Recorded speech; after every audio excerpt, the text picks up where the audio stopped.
Chapter 1. In the beginning, there was a story. Let me start with something you already know. You know that a heel can be an Achilles heel.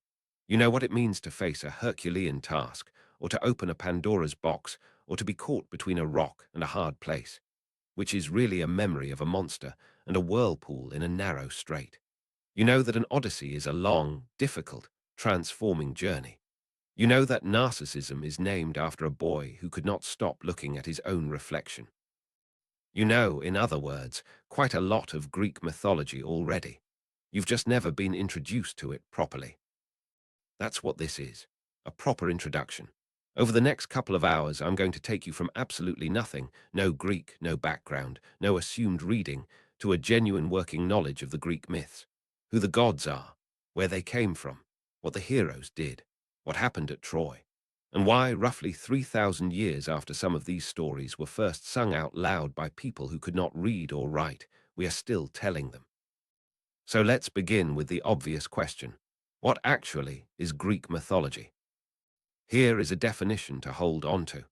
Greek mythology is the body of traditional stories told by the ancient Greeks about their gods, their heroes, and the origins of their world. Now, every word in that sentence is doing work, so let's slow down and look at three of them. Traditional. These stories were not written by an author the way a novel is written by an author. There is no single person who invented Zeus. These are stories that circulated, were retold, were adapted, were argued over, and were passed down across generations before anyone wrote them down at all. When we say the myth of Heracles, we're describing something more like a folk song than a published book, a story with a recognizable shape that every performer plays slightly differently.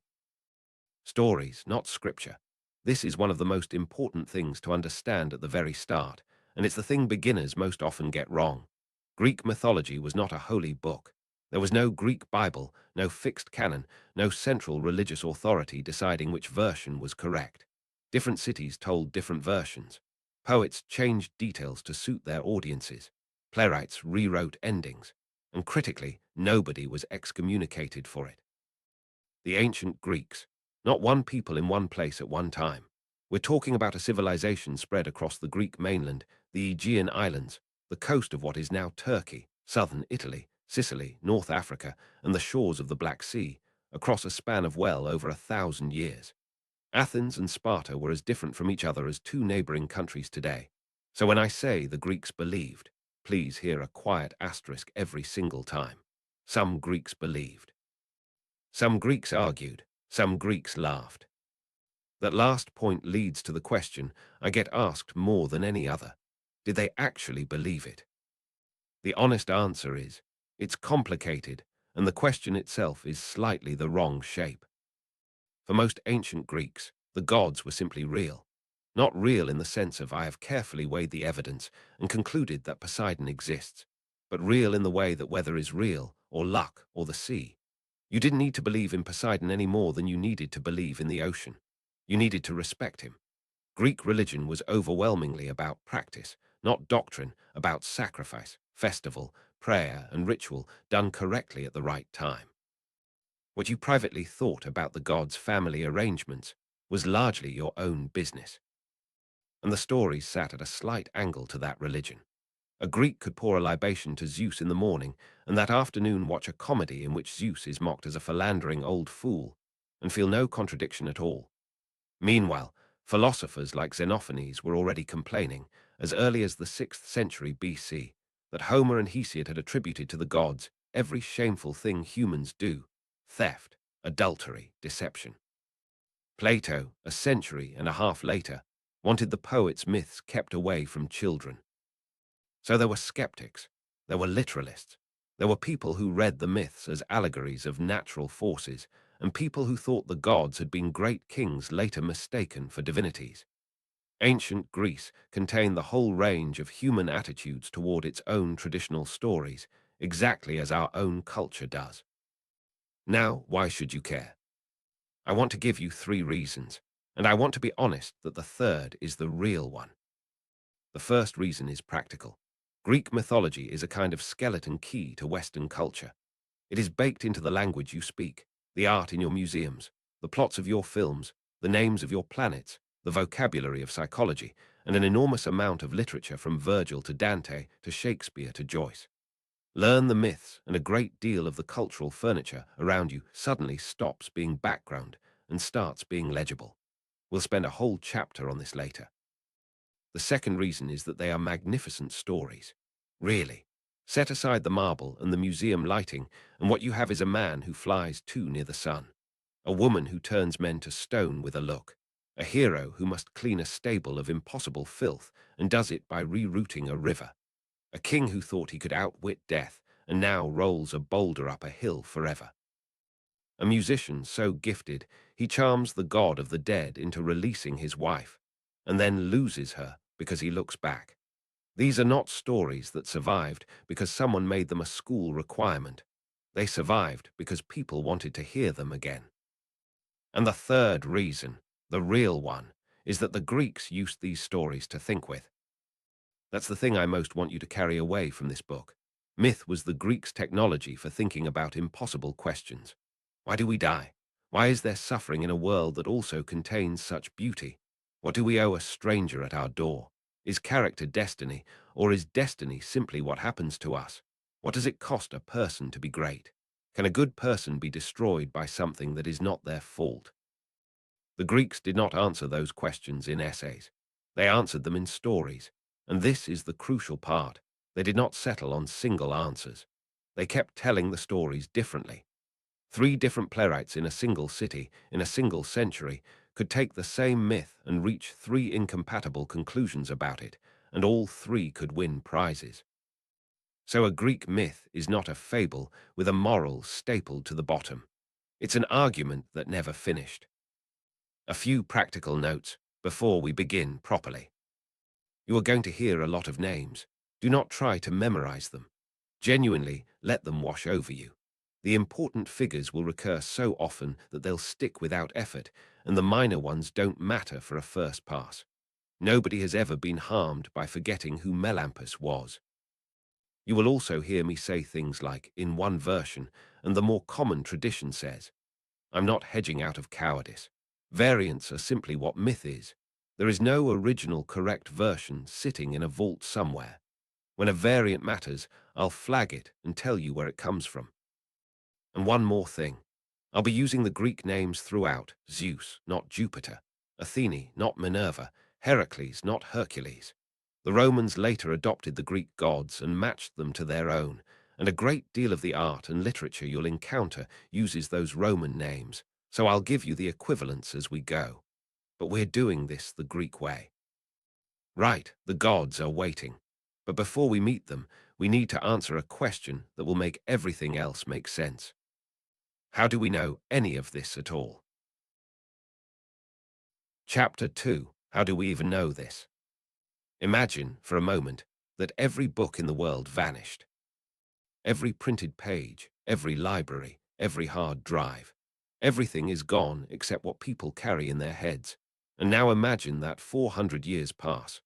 12, 15 generations of parents telling children what they remember, and those children telling their children. What survives? Not much, and what does survive is strange. Some things survive with astonishing precision: a song, a rhyme, a list of names. Other things blur completely. Real events get attached to the wrong people. 2 different kings become one legendary king.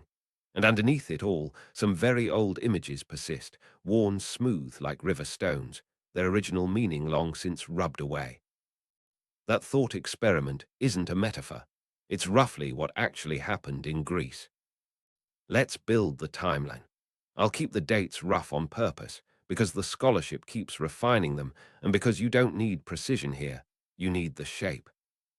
Start around 1600 BC, in the late Bronze Age, on the Greek mainland. There is a civilization there that archaeologists call Mycenaean, after Mycenae, one of its great fortified citadels. These are Greek speakers. They build palaces with enormous stone walls, walls so massive that later Greeks assumed only giants could have stacked them and called them Cyclopean. They bury their elite with gold masks. They trade across the eastern Mediterranean. They have chariots and bronze armor and a warrior aristocracy. And they can write, after a fashion, using a script we call Linear B. That script was deciphered in the 1950s by an English architect named Michael Ventris working with the scholar John Chadwick, and it turned out to be an early form of Greek. And here's what's disappointing and thrilling at once. The tablets are almost entirely accounting records, inventories. How much oil, how many sheep, how many chariot wheels. There is not a single myth on them. But there are names. Scattered through those Bronze Age ledgers, in offering lists and dedications, we find Diwi Zeus, Poseidaro Poseidon, Ira Hera, Are Ares, Imar Hermes, Atana Potainaiar at Knossos, plausibly the Lady of Athana, which is to say Athene, and surprisingly Dionyso Dionysus, a god scholars long assumed arrived in Greece much later. Think about what that means. Some of these gods were already receiving offerings of oil and honey more than 3,000 years ago, 500 years before Homer. And there are equally interesting absences. Apollo is not clearly there. Aphrodite is not there at all. Demeter is doubtful. There are candidate phrases, but nothing certain. Meanwhile, Poseidon appears to receive more offerings than Zeus at the palace of Pylos, which is not the hierarchy we know. And there are deities on those tablets who simply vanish from the later record entirely. So the pantheon we're about to learn is not a fixed, eternal thing. It was assembled over centuries. Gods rose in importance and fell. Some were absorbed from neighboring peoples. Aphrodite has clear connections to Near Eastern goddesses like Ishtar and Astarte. The Olympian family we think of as timeless was, in fact, a work in progress. Now, around 1200 BC, something goes very badly wrong. Across the eastern Mediterranean, over the course of a few decades, the great Bronze Age powers collapse. The Hittite Empire falls. Egypt is battered. In Greece, the palaces burn, Mycenae, Pylos, Turins. Nobody knows exactly why. The candidates include earthquakes, drought, systems collapse, internal revolt, migrations, and mysterious raiders the Egyptians called the Sea Peoples. The current scholarly mood favors a cascade, several stresses at once, in a network too interconnected to absorb the shock. Whatever the cause, the result is stark. The palaces are gone, trade contracts, population falls, and writing disappears completely. Linear B was a bureaucratic tool for palace administration, and when the palaces died, the script died with them. For roughly 400 years, Greece is illiterate. Historians used to call this the Dark Age. You'll more often hear Early Iron Age now, since it wasn't as dark as the name implies. But the essential fact holds. For 4 centuries, the Greeks had no writing. And yet the stories didn't stop. This is the part I find genuinely moving.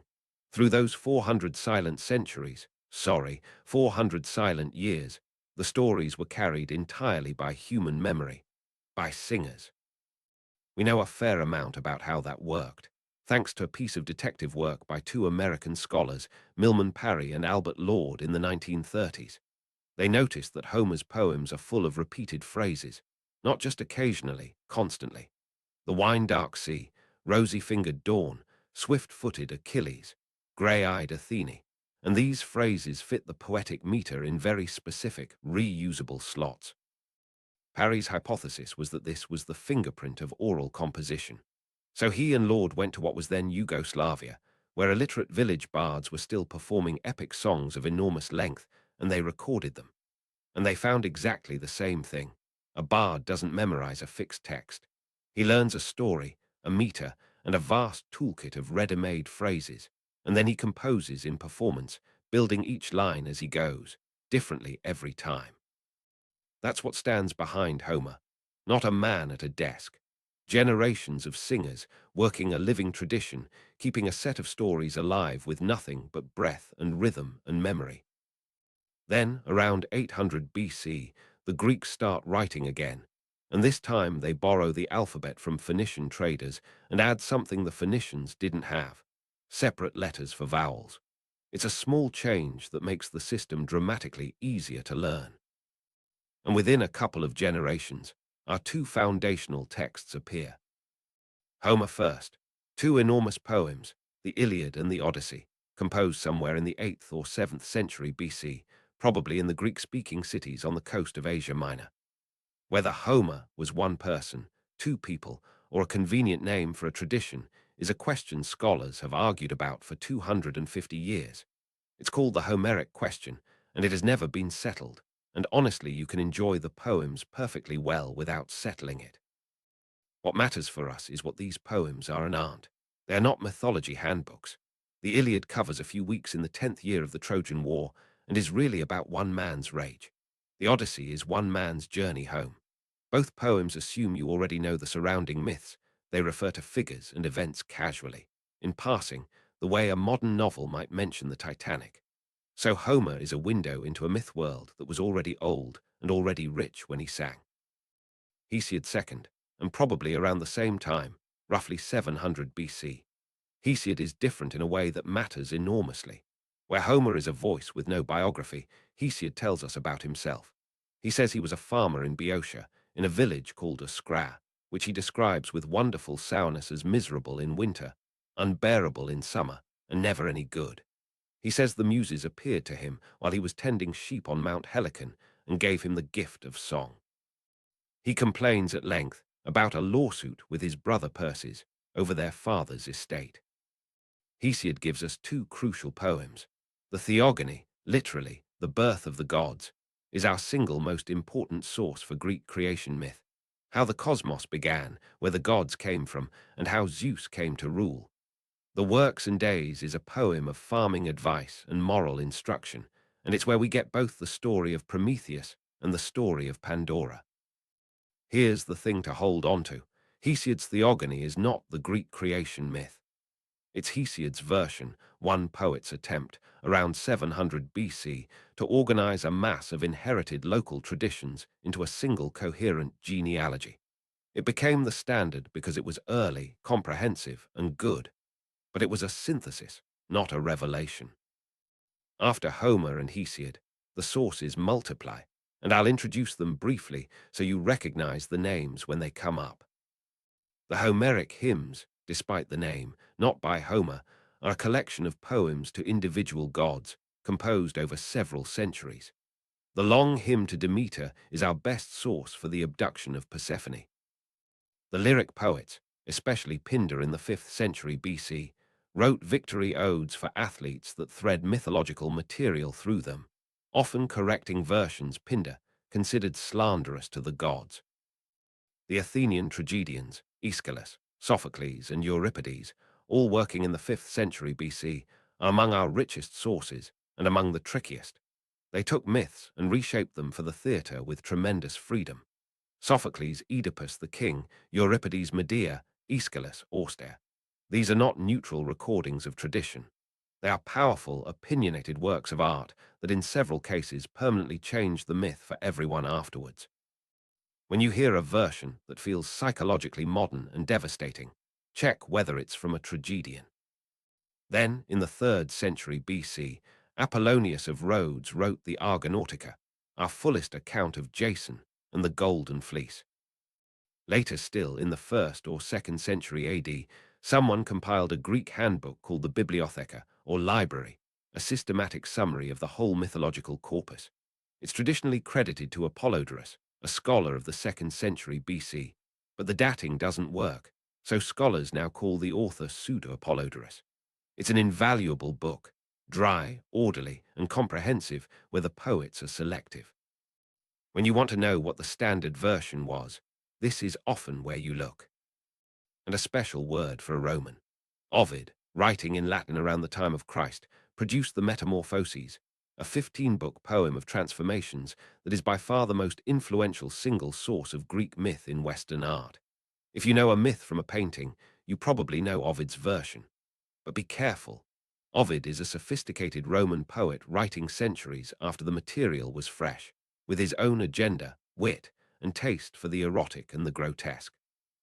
Several details we all know are Ovid's invention or his particular emphasis. I'll flag them when we get there. Finally, alongside all the texts, there is the archaeology and the art, pottery, sculpture, temple carvings. And this is an important corrective because painted vases sometimes show us versions of myths that no surviving text records. The written tradition is a sample, not the whole. So here's where we land. What we call Greek mythology is a reconstruction.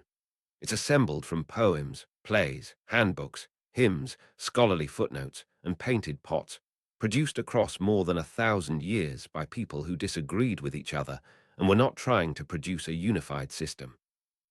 When a modern book gives you a clean, tidy version of a myth, that tidiness is usually a modern gift. Useful, I'll be giving you tidy versions myself, because you have to start somewhere, but keep one eyebrow slightly raised. Underneath every neat summary is a mess of variants, and the mess is where the interesting things live. Now, let's go back to the very beginning, before the gods, before the world. Chapter 3, From Chaos to Olympus. In the beginning, says Hesiod, there was chaos. Now immediately a correction, because this word has drifted badly. When we say chaos, we mean disorder, noise, a mess. The Greek word kairos means something closer to a gap, a yawn, a chasm, an emptiness that has opened up. So don't picture a storm, picture a void. And then out of that void, without any explanation of how or why, things simply came into being. First Gaia, the earth, the broad and steady foundation of everything. Then Tartarus, the deep pit far below. And then Eros, desire. Not the chubby winged Cupid of later art, but a primal cosmic force, the principle that makes things come together and generate more things. Notice what's missing. There is no creator. Nobody makes the universe. In Hesiod's account, the cosmos is not manufactured, it is born. It generates itself, and it keeps generating. From the very first line, Greek creation is a family tree rather than a construction project. Gaia, alone and unaided, brought forth Oranos, the starry sky, to cover her completely. She brought forth the mountains, and Pontus, the barren sea. And then earth lay with sky, and their children were the Titans. 12 of them in Hesiod's list. Their names mostly don't matter for our purposes, but 3 do. Oceanus, the great river encircling the world. Rhea, who will be the mother of the Olympians. And the youngest, the one whose name you should hold on to, Cronus. Gaia and Oranos had other children too, and here the story turns. 6 more, 3 Cyclopes, one-eyed giants of tremendous skill, and 3 creatures called the Hecatonchias, the 100-handers, each with 100 arms and 50 heads. And Oranos hated them. As each of these children was born, Hesiod tells us, their father pushed them back into the body of Gaia, hiding them inside the earth, refusing to let them come into the light. And Gaia groaned, crushed and crowded with her own unborn children, and she began to plot.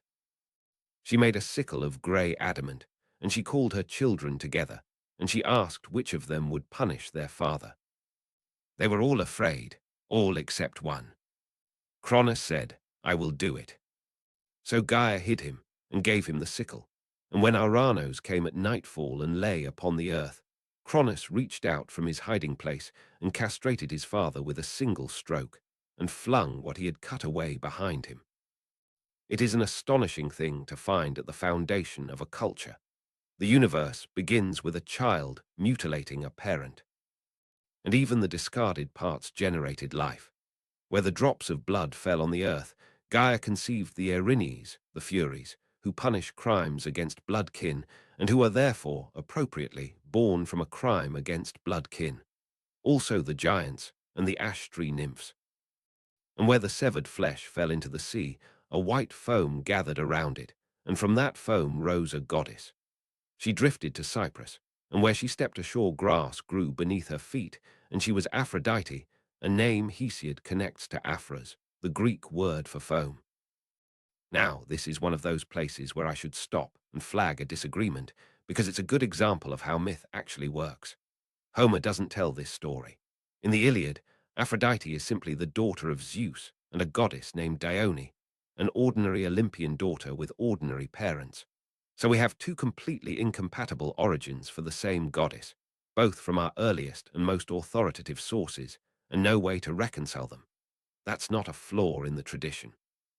That is the tradition. Cronus now ruled. And this is where Greek myth does something that ought to feel very familiar. It repeats itself. Because Cronus had been warned. Gaia and the dying Aranos both told him the same prophecy. You will be overthrown by your own son, exactly as you overthrew your father. Cronus, being a titan of some initiative, decided to prevent this.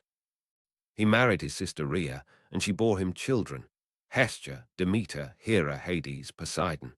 And as each one was born, Cronus took the infant and swallowed it whole.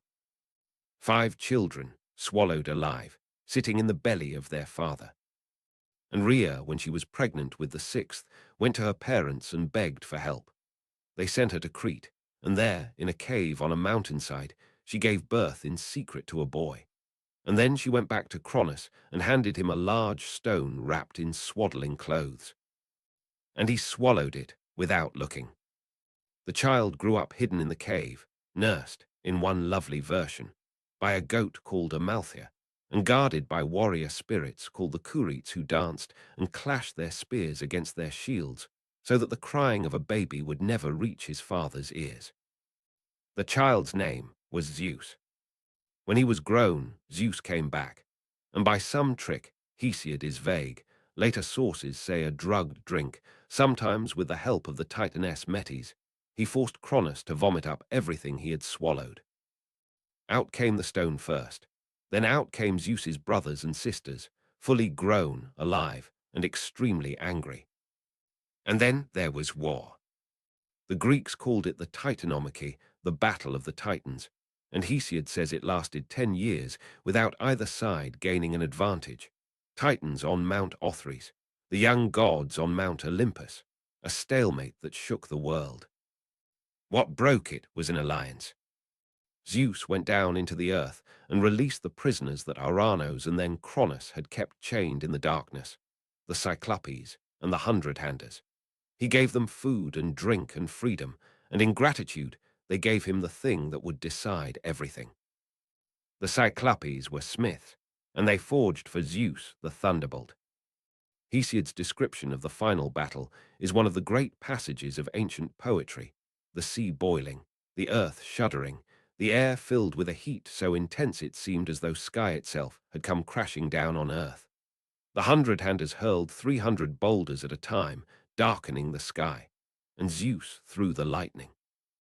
The Titans were defeated and imprisoned in Tartarus, so deep beneath the earth that Hesiod says an anvil would fall for 9 days before reaching it. The Hundred-Handers were set to guard the gates. But it wasn't quite over. Gaia, the earth, who has now watched 2 of her partners' regimes fall, brought forth one final challenger, Typhus or Typhon, a monster with 100 snake heads, each with its own voice, hissing and bellowing and speaking in tongues, the last and worst thing that ever crawled out of the ground. Zeus fought him alone and burned him and threw him down into Tartarus with the rest. Some traditions say he lies beneath Mount Etna and that the volcano is his breath. Some sources also place the Gigantomachy here, the war against the giants, born from Aranos' blood, which the gods could only win with the help of a mortal, which is why Heracles fights alongside them. It's a favorite subject in Greek art, and it makes essentially the same point. Order established, defended again. And now the world had a shape. Homer tells us in the Iliad how it was divided. 3 brothers drew lots. Zeus received the sky, Poseidon received the sea, Hades received the underworld, and the earth and Mount Olympus itself remained common ground belonging to all of them. Before we move on, I want to point at the pattern, because it's easy to miss when you're keeping track of who swallowed whom. Look at the sequence. Aranos suppresses his children and is overthrown by his son. Cronus swallows his children and is overthrown by his son. Zeus takes power, and the prophecy is still out there, still running, a son greater than his father. So how does Zeus break the cycle? Here is the answer, and it's beautifully sly. Zeus's first wife was Metis, whose name means cunning intelligence. And when Metis became pregnant, Zeus was told that she would bear first a daughter and then a son who would overthrow him. So Zeus swallowed her, not the child, the mother.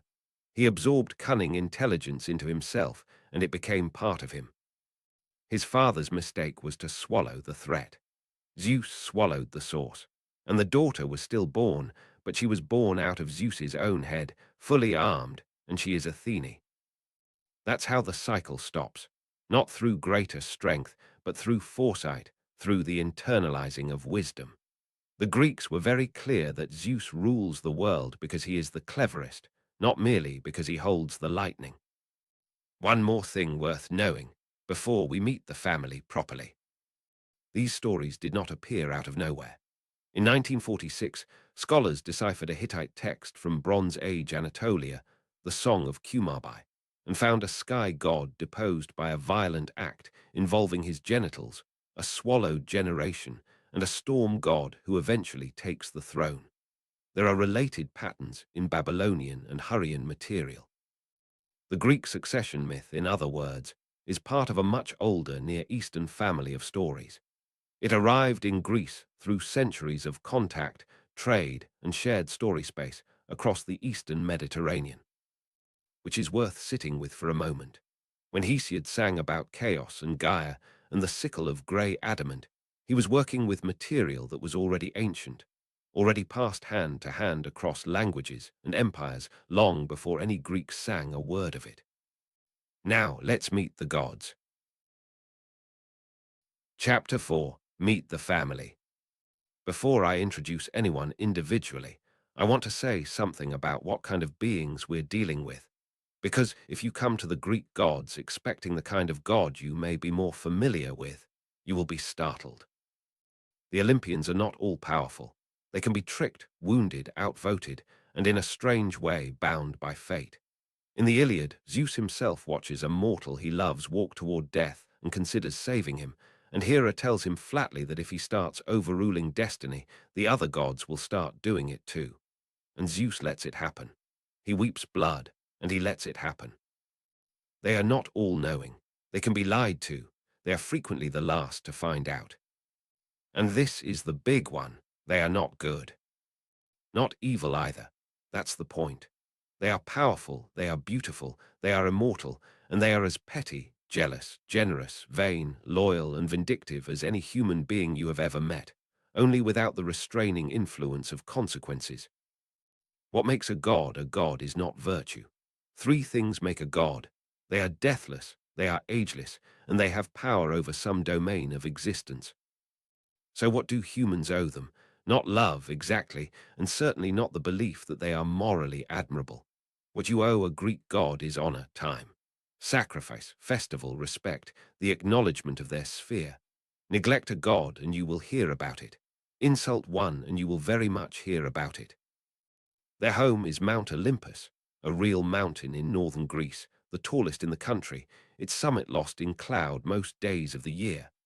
Above the clouds, said the poets, there is no rain and no snow, and a bright clear air lies over everything. They eat ambrosia and drink nectar, and in their veins runs not blood but ichor.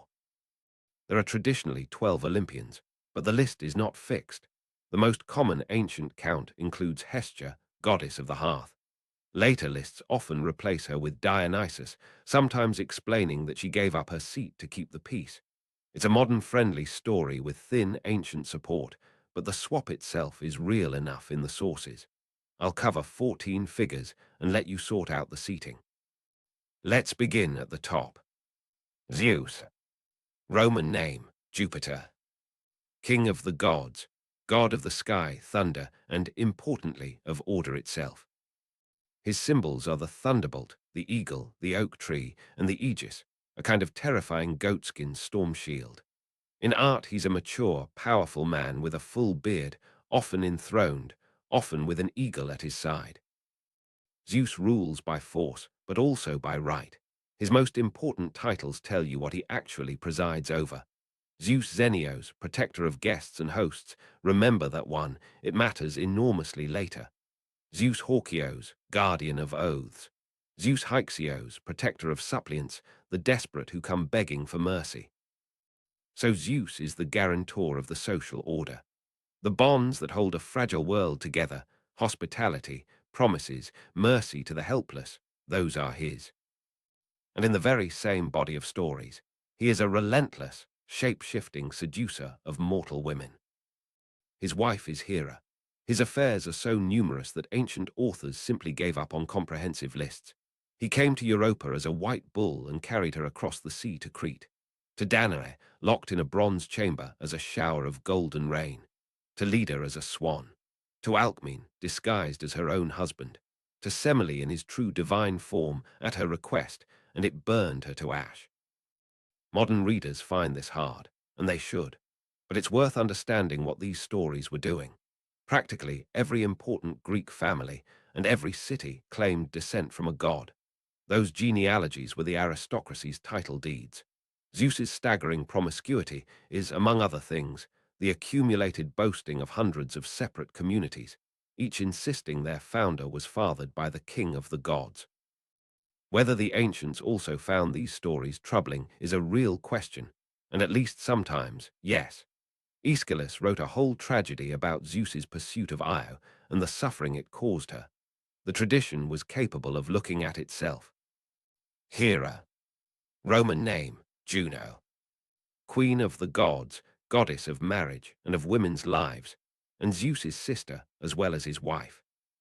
Her symbols are the peacock, the cow, the pomegranate, and the diadem. Homer's standard epithet for her means ox-eyed, which is a compliment.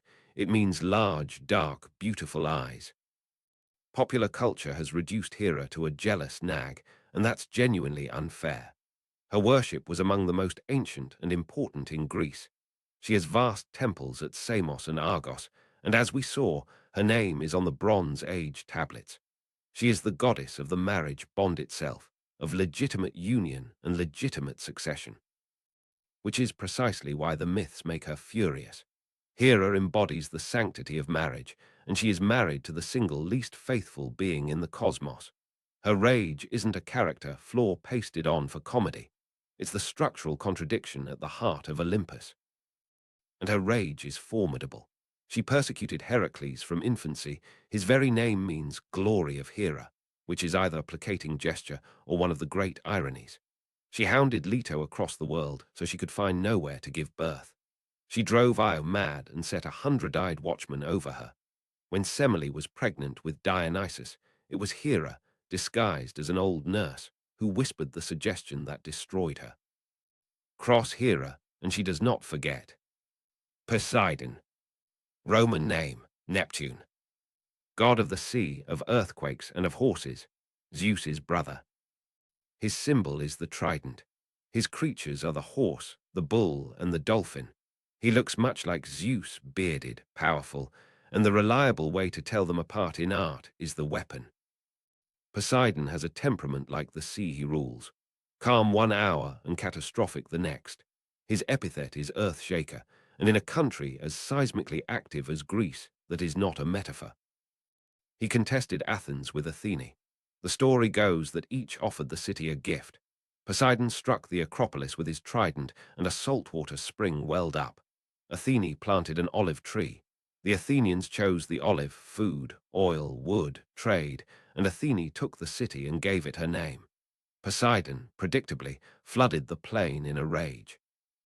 He also fathered a remarkable collection of monsters and giants, including the Cyclops Polyphemus, which will matter a great deal when we get to the Odyssey. Demeter. Roman name, Ceres. Goddess of grain, of the harvest, of the cultivated earth. Sister of Zeus. Her symbols are the sheaf of wheat, the torch, and the poppy. Demeter's great story is the one that explains the seasons, and it's told most fully in the Homeric hymn to Demeter. She had a daughter, Persephone, whom the Greeks often simply called Kor, the maiden. And one day the girl was gathering flowers in a meadow with her companions when she saw a narcissus of extraordinary beauty growing apart from the rest. She reached for it, and the earth opened. Out of the chasm came Hades, lord of the dead, in his golden chariot, and he seized her and carried her down, and the earth closed over them. She cried out, and only 2 people heard, Hecate from her cave and Helios the sun, who sees everything. Demeter searched for 9 days and nights, carrying torches, refusing food and drink and washing. On the 10th, Helios told her the truth, and told her, with what he clearly thought was reassurance, that the abductor was a fine match, a king of a third of the cosmos, and that Zeus had arranged it. Demeter's response was to leave Olympus entirely. She wandered the earth disguised as an old woman, and then she stopped the harvest. Nothing grew. The seed lay hidden in the ground. Oxen dragged plows through fields that yielded nothing, and famine spread, and the whole human race came near to dying. And as the poem shrewdly notes, the gods came near to losing all their sacrifices and honors. So Zeus sent Hermes down to bring Persephone back. Hades agreed. He was, in this telling, courteous about it, but before she left, he gave her a pomegranate seed to eat. And that was the trap, because anyone who eats the food of the dead belongs to the dead. Mother and daughter were reunited in a scene of overwhelming joy, and then came the condition. Persephone must return to the underworld for a portion of every year, a third in the hymn, a half in later versions. And so, when Persephone goes down, Demeter grieves and the world goes cold and barren. And when she comes back up, the earth flowers. It's the most elegant seasonal myth in the Greek repertoire, and note that it fits Greek agriculture better than it fits Northern Europe. In Greece, the dead season is the scorching summer, when the fields are burnt dry and the seed grain is stored underground in jars. This myth also stood behind the Eleusinian Mysteries, the most famous religious rite in the Greek world, initiations at Eleusis, near Athens, that ran for something like 1,000 years and promised initiates a better fate after death. Initiates were forbidden to reveal what happened, and astonishingly, essentially none of them ever did. We still don't know what went on in that hall. Athene, Roman name, Minerva. Goddess of wisdom, strategic warfare and skilled craft, particularly weaving. Her symbols are the owl, the olive tree, the spear and helmet, and the aegis bearing the head of the Gorgon. Homer calls her grey-eyed or possibly owl-eyed.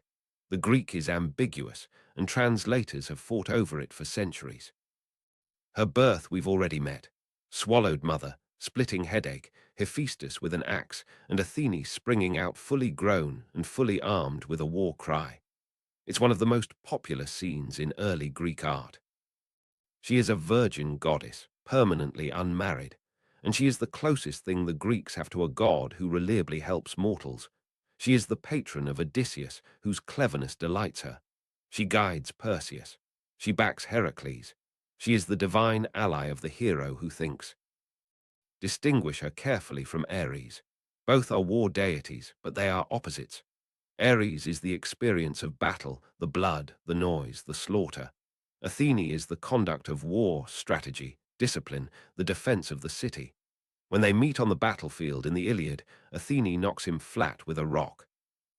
Her darker side is real. When a mortal woman named Arachne claimed to weave better than her, and in Ovid's telling, wove a tapestry depicting the gods' crimes against mortals, technically flawless, Athene destroyed the work and struck her, and Arachne hanged herself. Athene then transformed her into a spider to weave forever. Apollo. Roman name, Apollo, one of the very few who keeps his name. God of prophecy, music and poetry, archery, healing, plague and light. Perhaps the most characteristically Greek of all the gods. His symbols are the lyre, the bow, the laurel wreath, and the tripod of his oracle. He's shown as a beautiful, beardless young man, the ideal of the Kouros, the youth in his prime.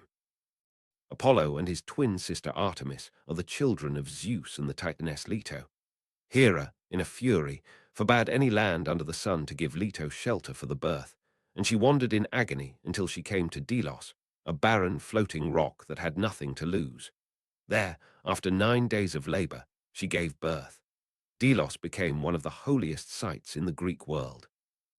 Apollo's greatest possession was Delphi, and Delphi deserves a moment. He came to a place beneath Mount Parnassus where an enormous serpent, the python, guarded a sacred spring. He killed it and took the site, and established there the most important oracle in the ancient world. A priestess called the Pythia sat over a chasm and answered questions in the god's voice, and kings and cities acted on what she said. The Greeks considered Delphi the navel of the world, and her answers were famously, maddeningly ambiguous. Croesus, king of Lydia, asked whether he should attack Persia and was told that if he did, he would destroy a great empire. He attacked. He destroyed a great empire. It was his own. Carved at Delphi were two phrases that sum up an entire worldview: know thyself and nothing in excess. Both are warnings. Know what you are, mortal. Don't overreach. For all his brightness, Apollo is dangerous. The Iliad opens with him striding down from Olympus in a black fury, his arrows bringing plague on the Greek camp for 9 days. He is the god of healing and the god of sudden pestilence, and the Greeks saw no contradiction in that at all. His love affairs are almost uniformly disastrous. He pursued the nymph Daphne, who prayed for escape and was turned into a laurel tree in his arms, which is why the laurel is his. He gave Cassandra the gift of prophecy to win her, and when she refused him, he could not take the gift back, so he added a curse. She would always be right, and no one would ever believe her. Artemis. Roman name, Diana. Apollo's twin. Goddess of the hunt, of wild animals, of the wilderness, of the moon in later tradition, and the part people forget, of childbirth and of young girls. Her symbols are the bow, the deer, the cypress, and the crescent moon. She is a virgin goddess, and fiercely so. She lives apart, in the mountains and the forests, with her companions. She protects wild young things, and she hunts them, which is not a contradiction so much as an accurate account of nature. Cross her, and the penalty is immediate. The hunter Actaeon came upon her bathing, accidentally, in most versions, and she transformed him into a stag, and his own hounds tore him apart. When Niobe boasted that she had 14 children, while Leto had only 2, Apollo and Artemis killed all 14 with arrows. She is also the goddess women called on in childbirth, which sits oddly with her virginity until you notice that Greek gods rarely map onto tidy categories. Artemis presides over the dangerous thresholds of a young woman's life, and in her world, childbirth was the most dangerous threshold of all. Ares. Roman name, Mars. God of war specifically, of war's violence, bloodlust, and chaos. His symbols are the spear, the helmet, the vulture, and the dog. Here's the thing about Ares that surprises people. The Greeks did not much like him. In the Iliad, Zeus tells his own son to his face that he is the most hateful of all the gods because he loves nothing but strife and battles. When Ares is wounded by a mortal, he runs to his father howling and gets no sympathy whatsoever. He has few temples, few myths of his own, and a habit of losing. He is defeated by Athene, by Heracles, and on one memorable occasion he is stuffed into a bronze jar by 2 giants and left there for 13 months until Hermes lets him out. His long affair with Aphrodite produced children, including Harmonia, and in some accounts, Phobos and Deimos, Fear and Terror, who ride with him.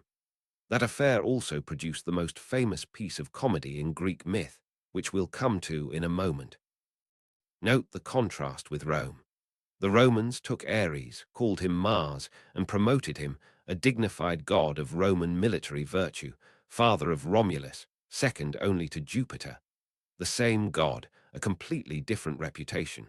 It tells you a great deal about the difference between the two cultures. Aphrodite. Roman name, Venus. Goddess of love, beauty, and sexual desire. Her symbols are the dove, the rose, the myrtle, the scallop shell, and the sparrow.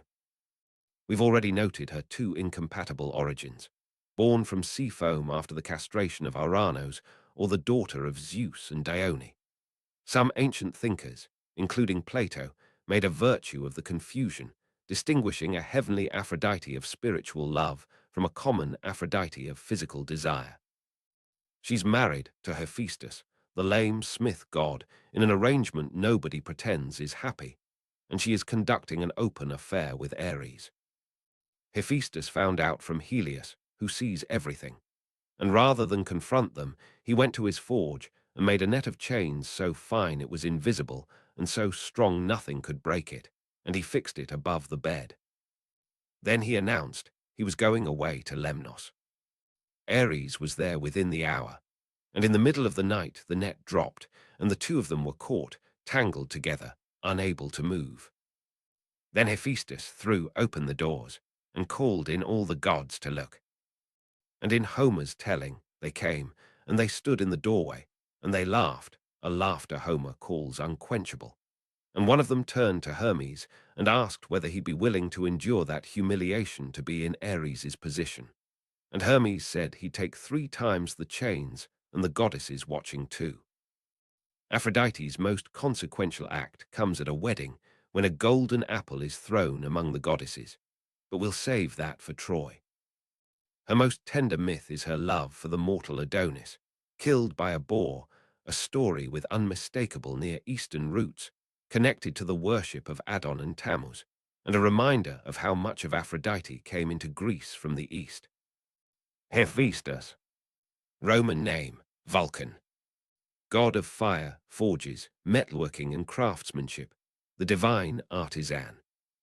His symbols are the hammer, the anvil, and the tongs. Hephaestus is the only Olympian with a physical disability, and the sources vary on how. In one version, Hera bore him alone, retaliation for Athene's motherless birth, found him imperfect, and threw him from Olympus. In another, he intervened in a quarrel on Hera's behalf, and Zeus threw him down. He fell for an entire day and landed on Lemnos. He is also the only Olympian who works, and what he makes is beyond anything mortal hands could manage. The armor of Achilles, the scepter of Agamemnon, the palaces of the gods, self-moving tripods that roll to the assembly of their own accord, and golden handmaidens with minds and voices who help him walk.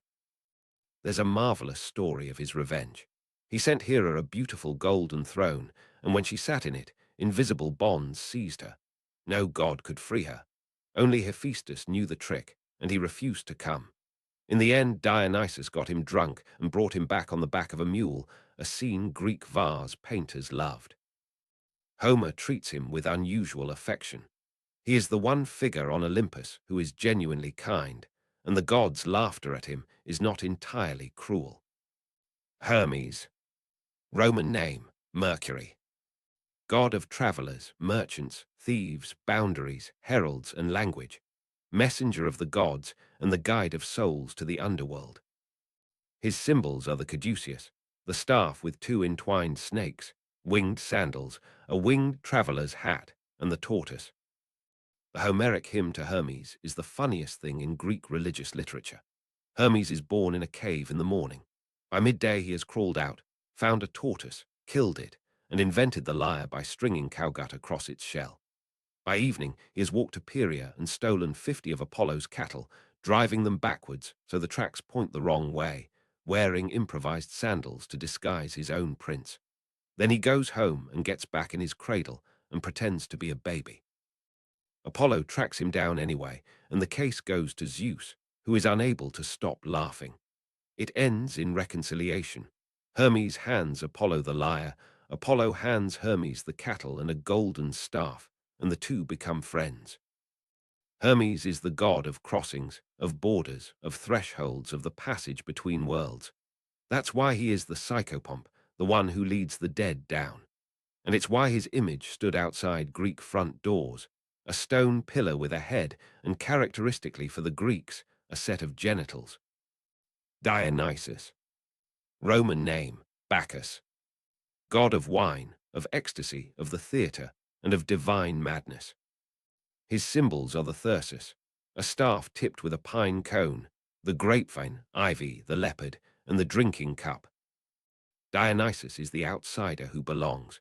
His mother, Semele, was mortal, a princess of Thebes. Hera, disguised as a nurse, persuaded her to demand that Zeus appear to her in his true form. He had already sworn to grant her anything, and the sight of him burned her to ash. Zeus snatched the unborn child and sewed him into his own thigh until he was ready to be born, which is why Dionysus is called twice-born. Greek myth tends to present him as arriving from somewhere else, from Thrace, from Asia, the god who comes from outside and demands admission, which is fascinating because we now know from the Linear B tablets that he was in Greece all along. The myth of the newcomer god was itself an old story. His worshippers were called Maenads, raving women who left their homes and went into the mountains and danced. And the power he offers is genuine liberation from self-consciousness, from social role, from the tyranny of the individual self. Wine, dance, theatre, ecstasy. But the same power will destroy you if you refuse it. In Euripides' Bacchae, King Pentheus of Thebes refuses to recognize the new god and tries to suppress his worship. Dionysus lures him into the mountains disguised as a woman to spy on the rites. The Maenads find him, and among them is his own mother, Agave, so far into the god's ecstasy that she sees a lion. She tears her son apart with her hands and carries his head back to the city in triumph, and only then does she come back to herself and see what she is holding. It is, by some distance, the most terrifying play the Greeks wrote. And Dionysus is also the god of theatre itself. Greek drama grew out of his festivals. Both tragedy and comedy were performed in Athens in his honor, in a theatre on the slope beneath the Acropolis, with a priest of Dionysus in the front row. Hestia, Roman name, Vesta, goddess of the hearth, the home, and the sacred fire, the eldest child of Cronus and Rhea. Her symbol is simply the hearth flame. Hestia has almost no myths, and that's not an oversight, it's the point. She stays. She does not quarrel, does not scheme, does not pursue anyone. She refused both Poseidon and Apollo and swore to remain a virgin, and Zeus granted her the honor of the central place in every home. Every Greek household had a hearth, and the hearth was Hestia. Every city had a public hearth with a fire that was never allowed to go out, and when a colony was founded, settlers carried fire from that hearth to light the new one. Sacrifices began and ended with an offering to her. She is the quiet center that the noisy family revolves around, and it is worth noticing that the Greeks put an unwavering domestic constancy right at the middle of their most chaotic pantheon. And one who is not an Olympian, Hades. Roman names, Pluto or Dis. Lord of the dead, brother of Zeus and Poseidon. He is not one of the 12 because he does not live on Olympus. He rules his own kingdom and rarely leaves it. Correct a common misconception here. Hades is not the devil. He isn't evil, he doesn't tempt anyone, and he doesn't punish the wicked as a matter of policy. He is a grim, rigid, scrupulously just administrator of an enormous and permanent institution. His one great crime, the abduction of Persephone, was arranged in advance with Zeus. The Greeks were nervous about naming him and preferred euphemisms, Plauton, the wealthy one, partly because the earth's riches come from below, and partly because the dead are the one crop that never fails. His realm, also called Hades, confusingly, is reached by crossing the river Styx with the ferryman Charon, who requires payment, which is why the Greeks placed a coin in the mouth of the dead.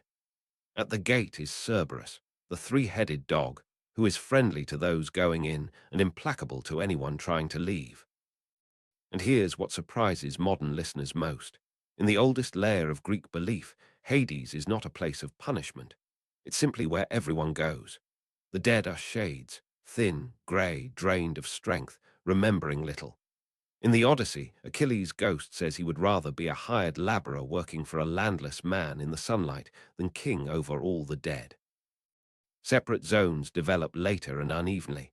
Tartarus, the pit for the famous offenders, Sisyphus with his boulder, Tantalus with the water and fruit forever pulling away, Ixion on his wheel. The Elysian fields or the Isles of the Blessed for a favored few. And the great judges, Minos, Rhadamanthus, Aeacus, appear in the tradition gradually, most influentially in Plato. A few more names you'll encounter, briefly. Persephone, queen of the underworld, and formidable in her own right. Hecate, goddess of crossroads, ghosts, and witchcraft. Pan, goat-legged god of shepherds and wild places, whose sudden shout in a lonely valley gives us the word panic. The Muses, 9 daughters of Zeus and Memory, who inspire poetry, and whom Homer and Hesiod both invoke before they begin. The Fates, or Morai, 3 sisters.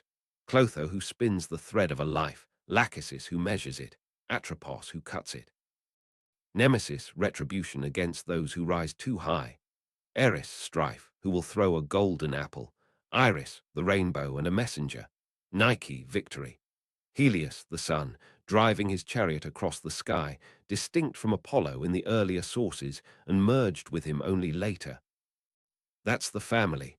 Now let's talk about how we got here, the humans, I mean. Chapter 5. Fire, Woman, and the Bottom of the Jar. Here is a strange gap in Greek mythology, and it's one of the first things a beginner notices. There is no single, authoritative account of the creation of human beings. Think about that. Hesiod gives us hundreds of lines on the genealogy of the gods, the castration of the sky, the war of the Titans, the monsters of the deep, and on the origin of the human race, essentially nothing. In the Theogony, humans are simply there, already present, as though they'd always been part of the furniture. Various traditions try to fill the gap. Some cities claim their people had sprung directly from the soil. The Athenians were proud of being autochthonous, born from the earth of Attica itself. A late and very popular tradition says Prometheus molded the first humans out of clay and water. That version is what most people know today, but it isn't in our earliest sources, and it looks like a later development. What Hesiod gives us instead is not an origin story, but a decline story, and it has two parts. The 5 ages. In the Works and Days, Hesiod describes 5 successive races of human beings. The first was golden. They lived in the time of Cronus, free from toil and sorrow, never growing old. The earth gave food without being farmed. When they died as though falling asleep, and they became kindly spirits watching over the living. Then a silver race, childish, foolish, unwilling to honor the gods. Zeus put an end to them. Then a bronze race, terrible and violent, with weapons and houses of bronze, who destroyed themselves by their own hands. And then Hesiod does something interesting. He breaks his own pattern. Instead of moving straight to a fourth, worse metal, he inserts a race of heroes, the demigods, better and more just than the age before them, who fought at Thebes and at Troy. Some of them, he says, live still on the Isles of the Blessed at the edge of the world. That interruption is telling. Hesiod inherited a metallic scheme of decline. There are similar patterns in Near Eastern and Indo-Iranian material, and he had to find room in it for the heroic tradition that Greek culture actually cared about. And then last, the Iron Race, which is Hesiod's own and ours in his reckoning. A time of labor and grief, where children dishonor parents, where the guest is not respected, where the oath-breaker prospers, where might makes right.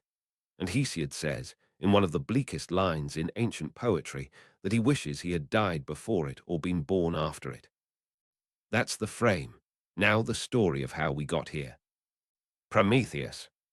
Prometheus is a titan, which puts him on the losing side of the war, but he sided with Zeus, and so he was not imprisoned. His name means forethought. He has a brother called Epimetheus, whose name means afterthought, and you can already see the shape of what's coming. Prometheus loves humanity. It is the driving fact of his character, and Greek myth never quite explains why. His first act on our behalf was a trick. At a place called Meccan, gods and mortals were settling how sacrifice should be divided, which parts of a slaughtered animal go to the gods, and which to the people. Prometheus butchered an ox and made 2 portions. In one he put the good meat, and covered it with the ox's stomach, unappetizing, revolting to look at.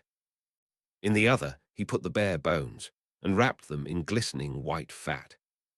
And he invited Zeus to choose. Zeus chose the fat, and when he pulled it back and found nothing but bones, his anger, Hesiod says, rose in his heart. Now, Hesiod is careful to say that Zeus saw through the trick and chose deliberately, because he already intended evil for mortals. That's Hesiod protecting Zeus's dignity, and you can see the seam in the poem where he does it. Underneath is an older, simpler story. The trickster fooled the king of the gods. And notice what the story is really for. It explains a genuine feature of Greek religion. When Greeks sacrificed an animal, they burned the bones and fat for the gods, and ate the meat themselves. Anyone might reasonably ask why the gods put up with the worse portion. This myth is the answer. Zeus's response was to take fire away from mortals, and Prometheus stole it back. He hid a spark in the hollow stalk of a fennel plant, a real thing, incidentally. A dried giant fennel stalk carries a slow ember for hours, and carried it down to earth and gave it to us. Fire is not just warmth. Fire is metallurgy, cooking, pottery, defense against animals, light against the night. Fire is the whole apparatus of civilization. That's what he gave away. And the punishment was proportionate to the theft. Zeus had Prometheus chained to a cliff in the Caucasus Mountains at the edge of the world, and each day an eagle came and tore out his liver and ate it, and each night, because he was immortal, the liver grew back. Every day, forever. Aeschylus made this the subject of a tragedy, Prometheus Bound, and gave the story a further dimension. Prometheus knows a secret. He knows the identity of the woman who will bear a son greater than his father, the prophecy that could topple Zeus, and he will not tell. So there are two immovable wills in the play, and neither is entirely right. The chains were eventually broken. Generations later, Heracles passed that way, shot the eagle, and freed him. Even Zeus, in the end, permitted it. Pandora. But Zeus was not finished with humanity, and this is the part of the story that has caused the most argument then and now. He ordered the creation of a punishment that would look like a gift. Hephaestus molded her from earth and water in the likeness of a goddess. Athene taught her weaving and dressed her. Aphrodite gave her grace and longing. The Graces and Persuasion hung golden necklaces on her. The seasons crowned her with spring flowers. And Hermes put in her a shameless mind and a deceitful nature, and gave her a voice, and gave her a name. Pandora, the name means all gifts, either because all the gods gave her gifts, or because she is the gift they all gave. Prometheus had warned his brother never to accept anything from Zeus. Epimetheus, afterthought, accepted her, and only understood afterwards. And Pandora had with her a jar. A jar, not a box.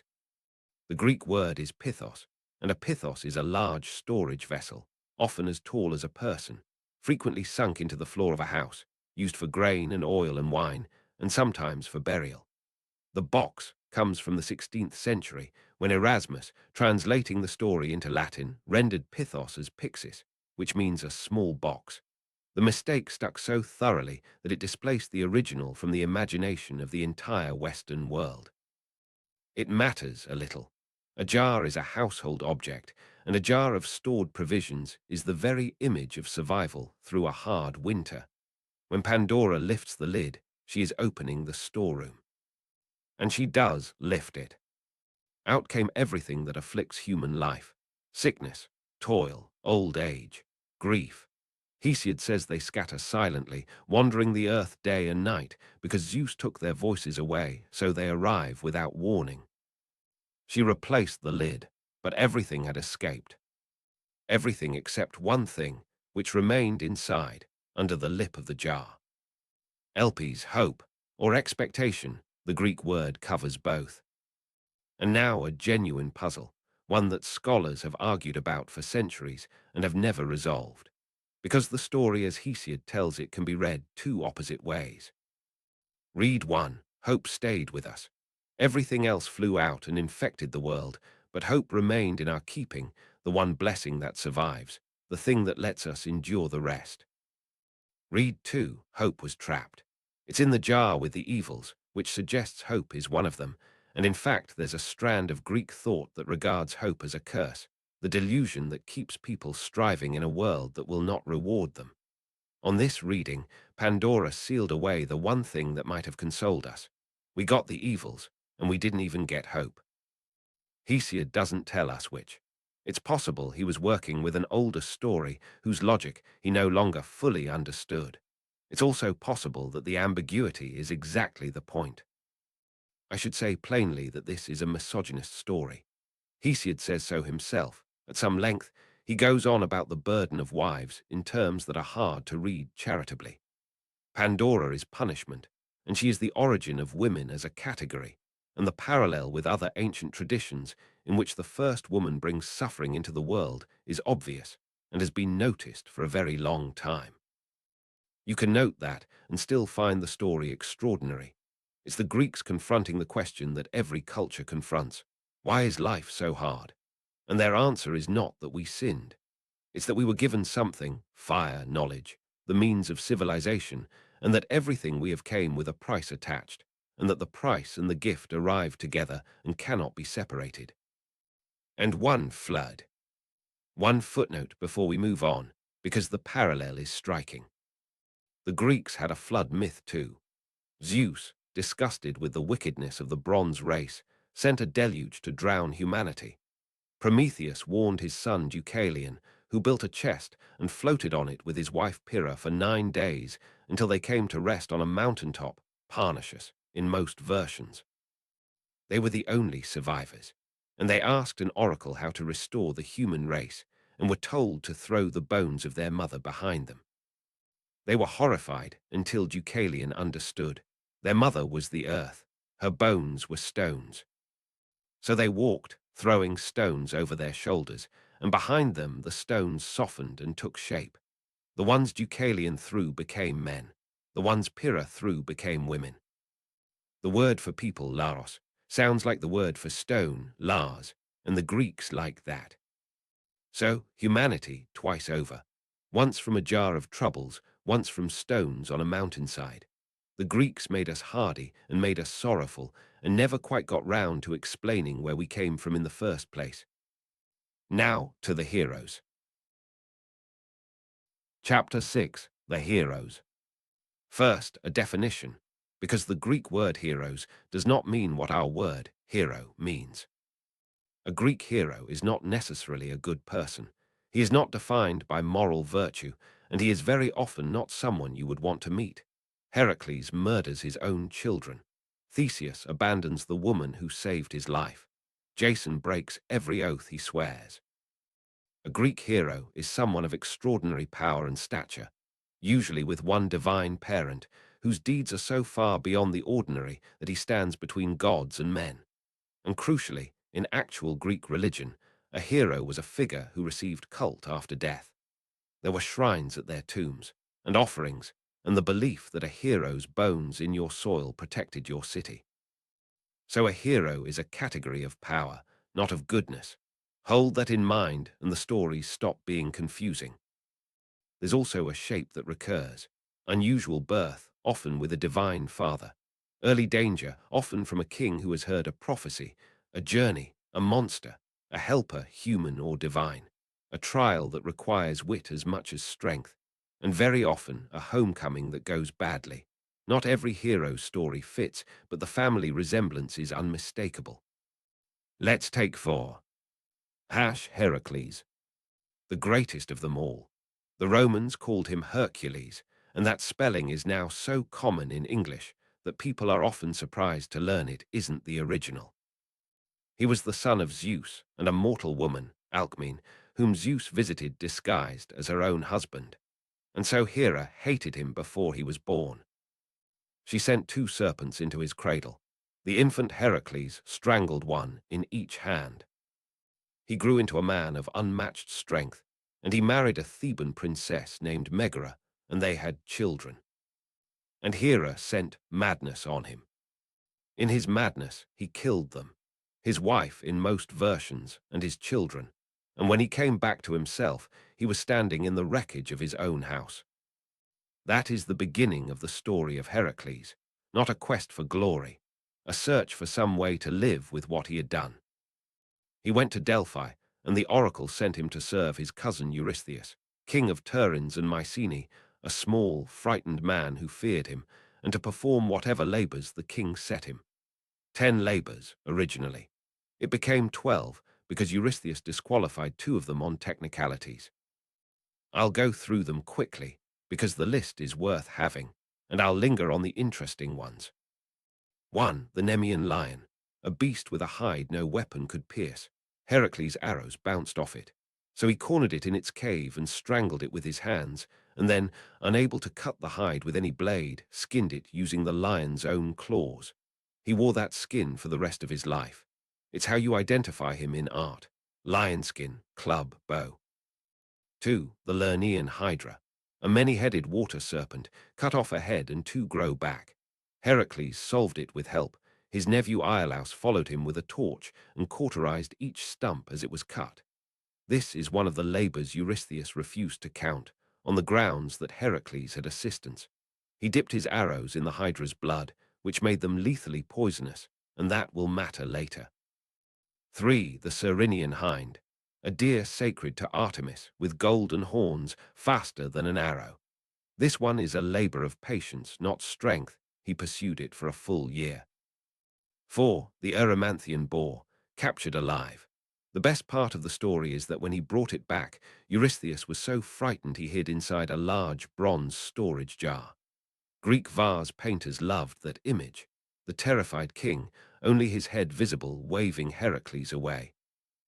5. The Augean stables. 3,000 cattle, 30 years of accumulated filth, to be cleaned in a single day. Heracles diverted 2 rivers through the yard. Disqualified 2, partly because he'd asked Augeas for payment. 6. The Stymphalian birds, a plague of birds with metal feathers. Athene gave him a bronze rattle to startle them into the air, and he shot them. 7. The Cretan bull, captured and brought back. It was later released, wandered to Marathon, and became a problem for Theseus.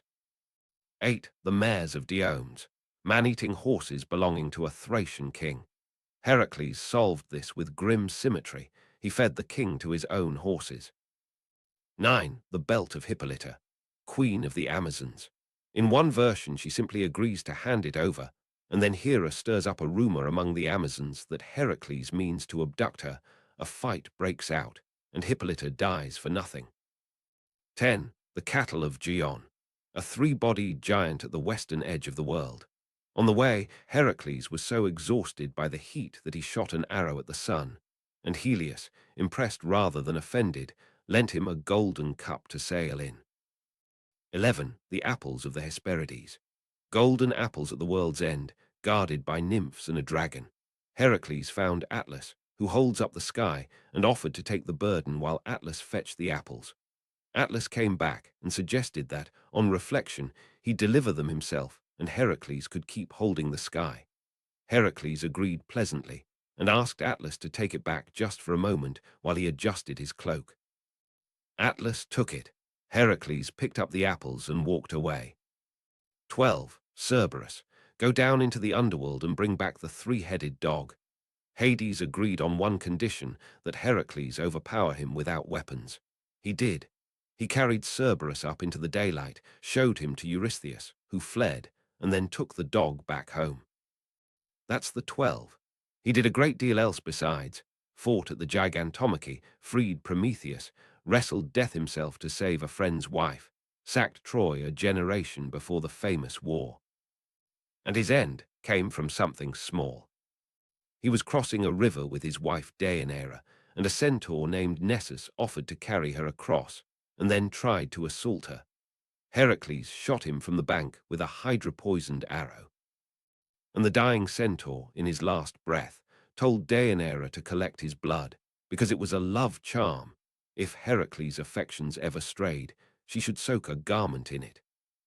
Years later they did stray, and she remembered, and she sent him a robe.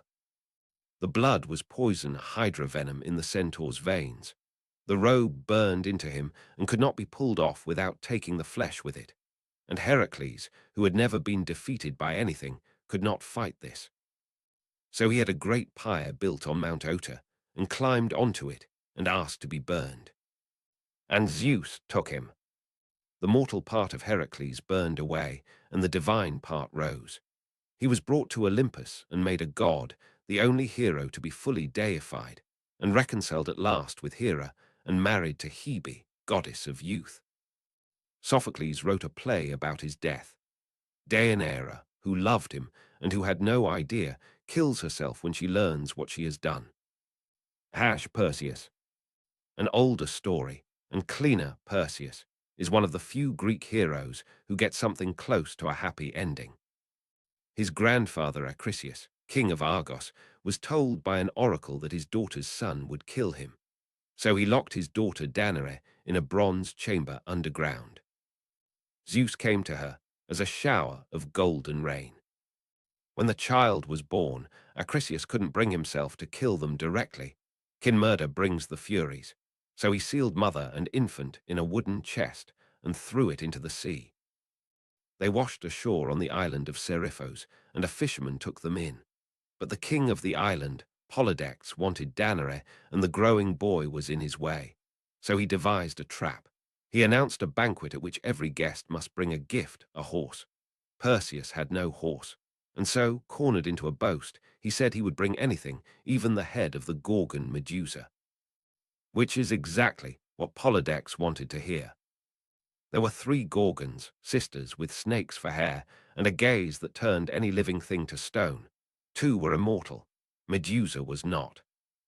Perseus had helped Athene and Hermes. They sent him first to the Graeae, 3 ancient sisters who shared a single eye and a single tooth between them, passing them back and forth. Perseus waited for the handover, snatched the eye, and refused to return it until they told him where to find what he needed.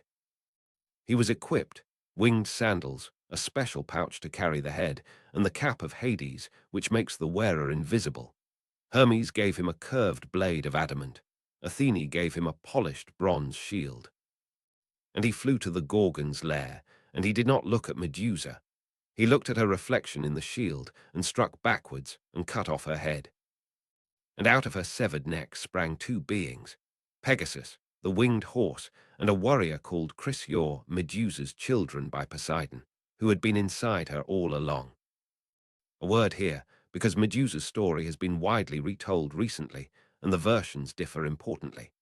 In the earliest Greek sources, Hesiod, and the tradition after him, Medusa, is simply a monster, born a Gorgon, one of 3. The famous version in which she was a beautiful mortal woman, raped by Poseidon in Athene's temple and punished by Athene by being transformed, comes from Ovid, writing in Latin around 8 centuries after Hesiod. It is a magnificent and troubling story, and it has become the dominant modern version. But it is late, and it is Roman, and it is not what an ancient Greek would have told you. Flying home with the head, Perseus passed over the coast of Ethiopia and saw a woman chained to a rock at the sea's edge. This was Andromeda. Her mother, Cassiopeia, had boasted of being more beautiful than the sea nymphs, and Poseidon had sent a sea monster, and the only way to appease it was to give it the princess. Perseus killed the monster and married her. Then he went back to Seriphos, where Polydectes was still pressing his mother.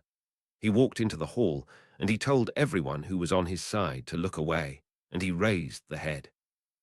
And the prophecy, it found him anyway. Years later, Perseus competed in athletic games at Larissa and threw a discus, and it went wide into the crowd, and it struck an old man who had come to watch. It was Acrisius. He had fled to the far side of Greece to escape the prophecy, and it was the running from it that put him in the stands that day. Perseus gave Medusa's head to Athene, who fixed it on her shield, and he and Andromeda ruled and had many children, including an ancestor of Heracles. And when they died, they were set among the stars, where you can still find them: Perseus, Andromeda, Cassiopeia, Cepheus, and the sea monster too. Theseus, the Athenian hero, and that's the key to him. Where Heracles belongs to all of Greece, Theseus is a piece of Athenian civic identity, credited with unifying Attica into a single state. He was raised in Troezen, and his mother told him that when he was strong enough to move a certain boulder, he would find what his father had left. Under it were a sword and a pair of sandals, and they belonged to Aegeus, king of Athens, although some traditions give Theseus a divine father, Poseidon, in the usual double parentage arrangement. He could have sailed to Athens safely. He chose to walk the coast road, which was infested with bandits, deliberately, in imitation of Heracles. 6 encounters, and they're a good set. Periphetes, who clubbed travelers and lost his club to Theseus. Cines, the pine bender, who tied victims between 2 bent trees and released them. the Crommyonian sow, a monstrous pig, Scion, who forced travelers to wash his feet and then kicked them off a cliff to a giant turtle below, Circean, who wrestled all comers to the death, and Procrustes, who offered hospitality and a bed, and then made the guest fit the bed exactly, stretching the short ones and cutting the tall ones down. In every case, Theseus killed the villain by his own method. That's the pattern, and the Athenians heard it as a story about the establishment of law. The punishment fits precisely. But his great adventure was in Crete. Athens had lost a war to King Minos of Crete, and the tribute was appalling. Every 9 years, the sources vary, sometimes annually. 7 young men and 7 young women were sent to Crete and put into the labyrinth, a maze built by the craftsman Daedalus, from which no one returned. Because at its center lived the Minotaur, a creature with the body of a man and the head of a bull. And its origin is one of the strangest things in Greek myth. Minos had prayed to Poseidon for a bull to sacrifice, and Poseidon sent a magnificent white bull from the sea, and Minos, seeing how beautiful it was, kept it and sacrificed another. So Poseidon caused Minos' wife, Pasiphae, to fall in love with the bull. Daedalus built her a hollow wooden cow, and the Minotaur was the result.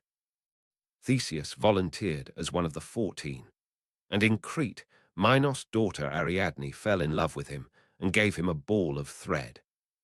He tied one end at the entrance and unwound it as he went, and at the center he killed the Minotaur with a sword or with his bare hands, depending on the version, and followed the thread back out. He sailed away, and he took Ariadne with him. And then he left her on the island of Naxos. Why? Ancient sources disagree, visibly uncomfortably. Some say he simply abandoned her. Some say Dionysus appeared and claimed her, and in the kindest version, Dionysus marries her and sets her bridal crown in the sky as a constellation. Some say she died. The abandonment is one of those places where the tradition seems to be trying to excuse a hero it can't quite defend. And there's a last turn. Theseus had promised his father that if he survived, he would change the ship's black sails for white ones. He forgot. Aegeus, watching from the cliffs, saw black sails on the horizon and threw himself into the sea, which the Greeks said is why it is called the Aegean. Theseus became king, and his later life is darker, the tragedy of his wife Phaedra and his son Hippolytus, a disastrous attempt to abduct Persephone from the underworld that left him stuck to a stone chair until Heracles pulled him free, and eventually exile and an ignominious death, pushed off a cliff on Scaros. Jason and the Argonauts. The last of our 4, and the odd one out, because Jason's story is not really about strength at all. It's about a crew, a voyage, and a woman who is far more powerful than he is. Peleus had usurped the throne of Iolcus from Jason's father. He was warned to beware a man wearing one sandal. And one day, a young man arrived at his court, having lost a sandal, helping an old woman across a river, who was, of course, Hera in disguise. Peleus set him an impossible task: fetch the golden fleece from Colchis at the far end of the Black Sea. So Jason built a ship, the Argo, and gathered a crew, and the crew is half the appeal. Heracles came for a while, Orpheus the musician, Castor and Polydeuces, Atalanta the huntress in some versions, the keenest eyes in Greece, the fastest runners, the sons of the north wind. The voyage out is a string of episodes. The island of Lemnos, where the women had killed all their men, and the Argonauts stayed rather longer than the mission required. The blind prophet Phineus, tormented by harpies who fouled his food, rescued by the winged sons of Boreas, and who repaid them with the crucial advice for the next obstacle, which was the Symplegades, the clashing rocks, 2 cliffs at the mouth of the Black Sea that smashed together on anything passing between. Phineus told them to release a dove first. The dove flew through and lost only its tail feathers, and as the rocks recoiled, the Argonauts rode for their lives. The stern ornament was crushed. They made it. At Colchis, King Aeetes had no intention of surrendering the fleece. So he set conditions: yoke 2 fire-breathing bronze-hoofed bulls, plough a field, sow it with dragon's teeth, and defeat the armed men who would spring up from the furrows. It would have been the end of Jason, except that Aeetes had a daughter, Medea, and Medea was a priestess of Hecate and a sorceress, and Hera and Aphrodite arranged for her to fall desperately in love. She gave him an ointment that made him fireproof for a day. She told him to throw a stone among the earth-born warriors so that they would turn on each other. And when it was done and her father still refused, she drugged the sleepless dragon that guarded the fleece, and Jason took it, and they fled together. The escape is brutal. Medea's brother Absyrtus pursued them, and in the harshest version she killed him and scattered the pieces of his body in the sea, so that her father would have to stop and gather them. Medea does everything. Understand that, and the rest of the story makes sense. They came home, and Medea disposed of Peleus too, with a demonstration. She cut up an old ram, boiled it with herbs, and a lamb sprang out. Peleus' daughters, persuaded, did the same to their father. The herbs were not included. Jason and Medea were driven out and settled in Corinth, and there Jason decided to set her aside and marry the king's daughter for reasons of state, he explained. Euripides' play Medea is what happens next. She sends the bride a poisoned robe and crown that burn her alive, and the king with her. And then, to complete the destruction of the man who broke his oath, she kills her own children by Jason. And she escapes, untouched, in a chariot drawn by dragons sent by her grandfather the sun, leaving Jason alive in the ruins of everything he had. He died, the tradition says, some years later, sitting in the shade of the beached and rotting Argo, when a timber fell and struck him. 4 heroes, and I want to point at something before we move on. Heracles kills his family. Theseus abandons Ariadne and forgets the sails. Jason breaks every promise he makes. Perseus, the cleanest of them, still kills his grandfather. The Greeks did not build their heroes as models. They built them as studies of what enormous power does to a person and what it costs the people standing nearby, and they were remarkably unwilling to look away from the cost. There are more I haven't told you. Orpheus, whose music moved stones, who walked into the underworld to bring back his wife Eurydice, and was granted it on one condition, that he not look back until they reached the light, and who looked back. Bellerophon, who tamed Pegasus and killed the Chimera, and then tried to ride up to Olympus and was thrown down. Atalanta, who could outrun any man, and was beaten only by a trick with 3 golden apples. Daedalus and Icarus, and the wings of wax and feathers, and the boy who flew too near the sun. Oedipus, who solved the riddle of the Sphinx and could not solve the riddle of himself. Any one of them would repay an afternoon. But now we come to the greatest story the Greeks ever told. Chapter 7. 10 years of war and 10 years of getting home. If Greek mythology has a center of gravity, it is Troy. The Trojan War was, for the Greeks, the great event of the heroic age, the last time gods and mortals fought on the same field, the moment when the race of heroes exhausted itself.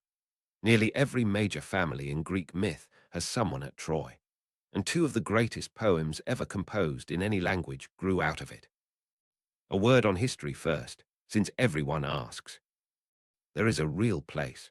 In northwestern Turkey, on a mound called Hisarlik, there is a city that was occupied for thousands of years and rebuilt many times over. Heinrich Schliemann dug there in the 1870s, convinced he had found Homer's Troy, and he had found a Troy, though he blasted through several layers of it in his hurry. Excavation has continued ever since, far more carefully. The layer usually of interest is Troy VI or Veer, a substantial fortified city, at a strategically vital spot commanding the Dardanelles, destroyed sometime around 1200 BC, possibly violently. So, was there a Trojan War? The responsible answer is that there was probably conflict, quite possibly repeated conflict, between Mycenaean Greeks and the peoples of northwest Anatolia in the late Bronze Age. Hittite records mention a place that may be Troy and a people who may be the Achaeans. Something happened. But a 10-year siege by a coalition of Greek kings over a stolen queen, with gods intervening on the battlefield, that is myth, layered over 4 centuries of oral tradition, and we cannot get behind it to the events. Enjoy the poem. Hold the history loosely. How it started. With a wedding and an uninvited guest. The sea nymph Thetis was to marry a mortal, Peleus, and there's a reason for that mismatch.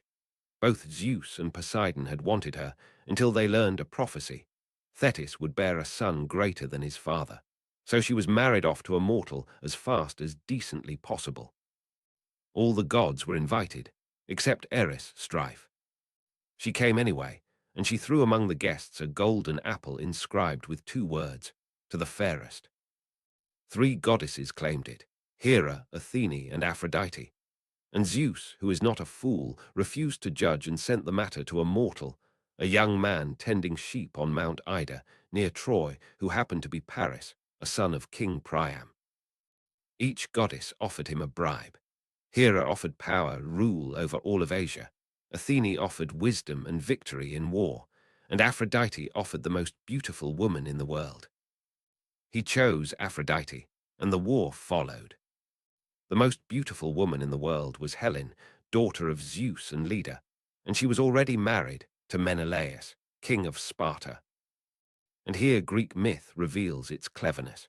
When Helen was of marriageable age, she had so many powerful suitors that her stepfather feared civil war among them. So Odysseus proposed a solution. Make every suitor swear an oath to defend the chosen husband's marriage, whoever won her. They all swore. So when Paris took Helen to Troy, every king in Greece was contractually obliged to go and get her back. Did she go willingly? The sources will not agree, and it's clear the question troubled the Greeks. Homer's Helen in the Iliad is a woman of enormous sorrow and self-reproach, but Homer never quite resolves what she chose. Some traditions insist she was abducted by force, and the poet Stesichorus produced the strangest solution of all. He claimed Helen never went to Troy at all, that only a phantom, an image made of air, went with Paris, while the real Helen sat out the war in Egypt. Euripides wrote a whole play on that premise, 10 years of slaughter over an illusion. The expedition gathered 1,000 ships, commanded by Menelaus' brother Agamemnon, king of Mycenae. But the fleet was becalmed at Aulis, and the seer said Artemis was angry and would only be appeased by the sacrifice of Agamemnon's daughter, Iphigenia. He sent for her under the pretense of a marriage to Achilles, and he did it. Hold on to that, it comes back. The Iliad. Now, here's what surprises everyone who opens the Iliad for the first time. It does not contain the beginning of the war. It does not contain the Trojan horse.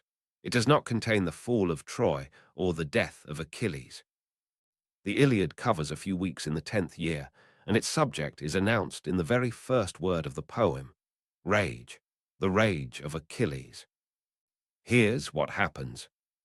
Agamemnon has taken a captive woman whose father is a priest of Apollo. The priest comes to ransom her. Agamemnon humiliates him and sends him away. The priest prays, and Apollo comes down from Olympus in a fury and shoots plague into the Greek camp for 9 days. Forced to give the woman up, Agamemnon takes compensation, and what he takes is Briseis, the prize of Achilles, the greatest fighter in the army. And Achilles, publicly dishonored, withdraws from the war. He goes to his tent, and he stays there. And he asks his mother Thetis to petition Zeus to let the Greeks lose so that they will learn what he is worth.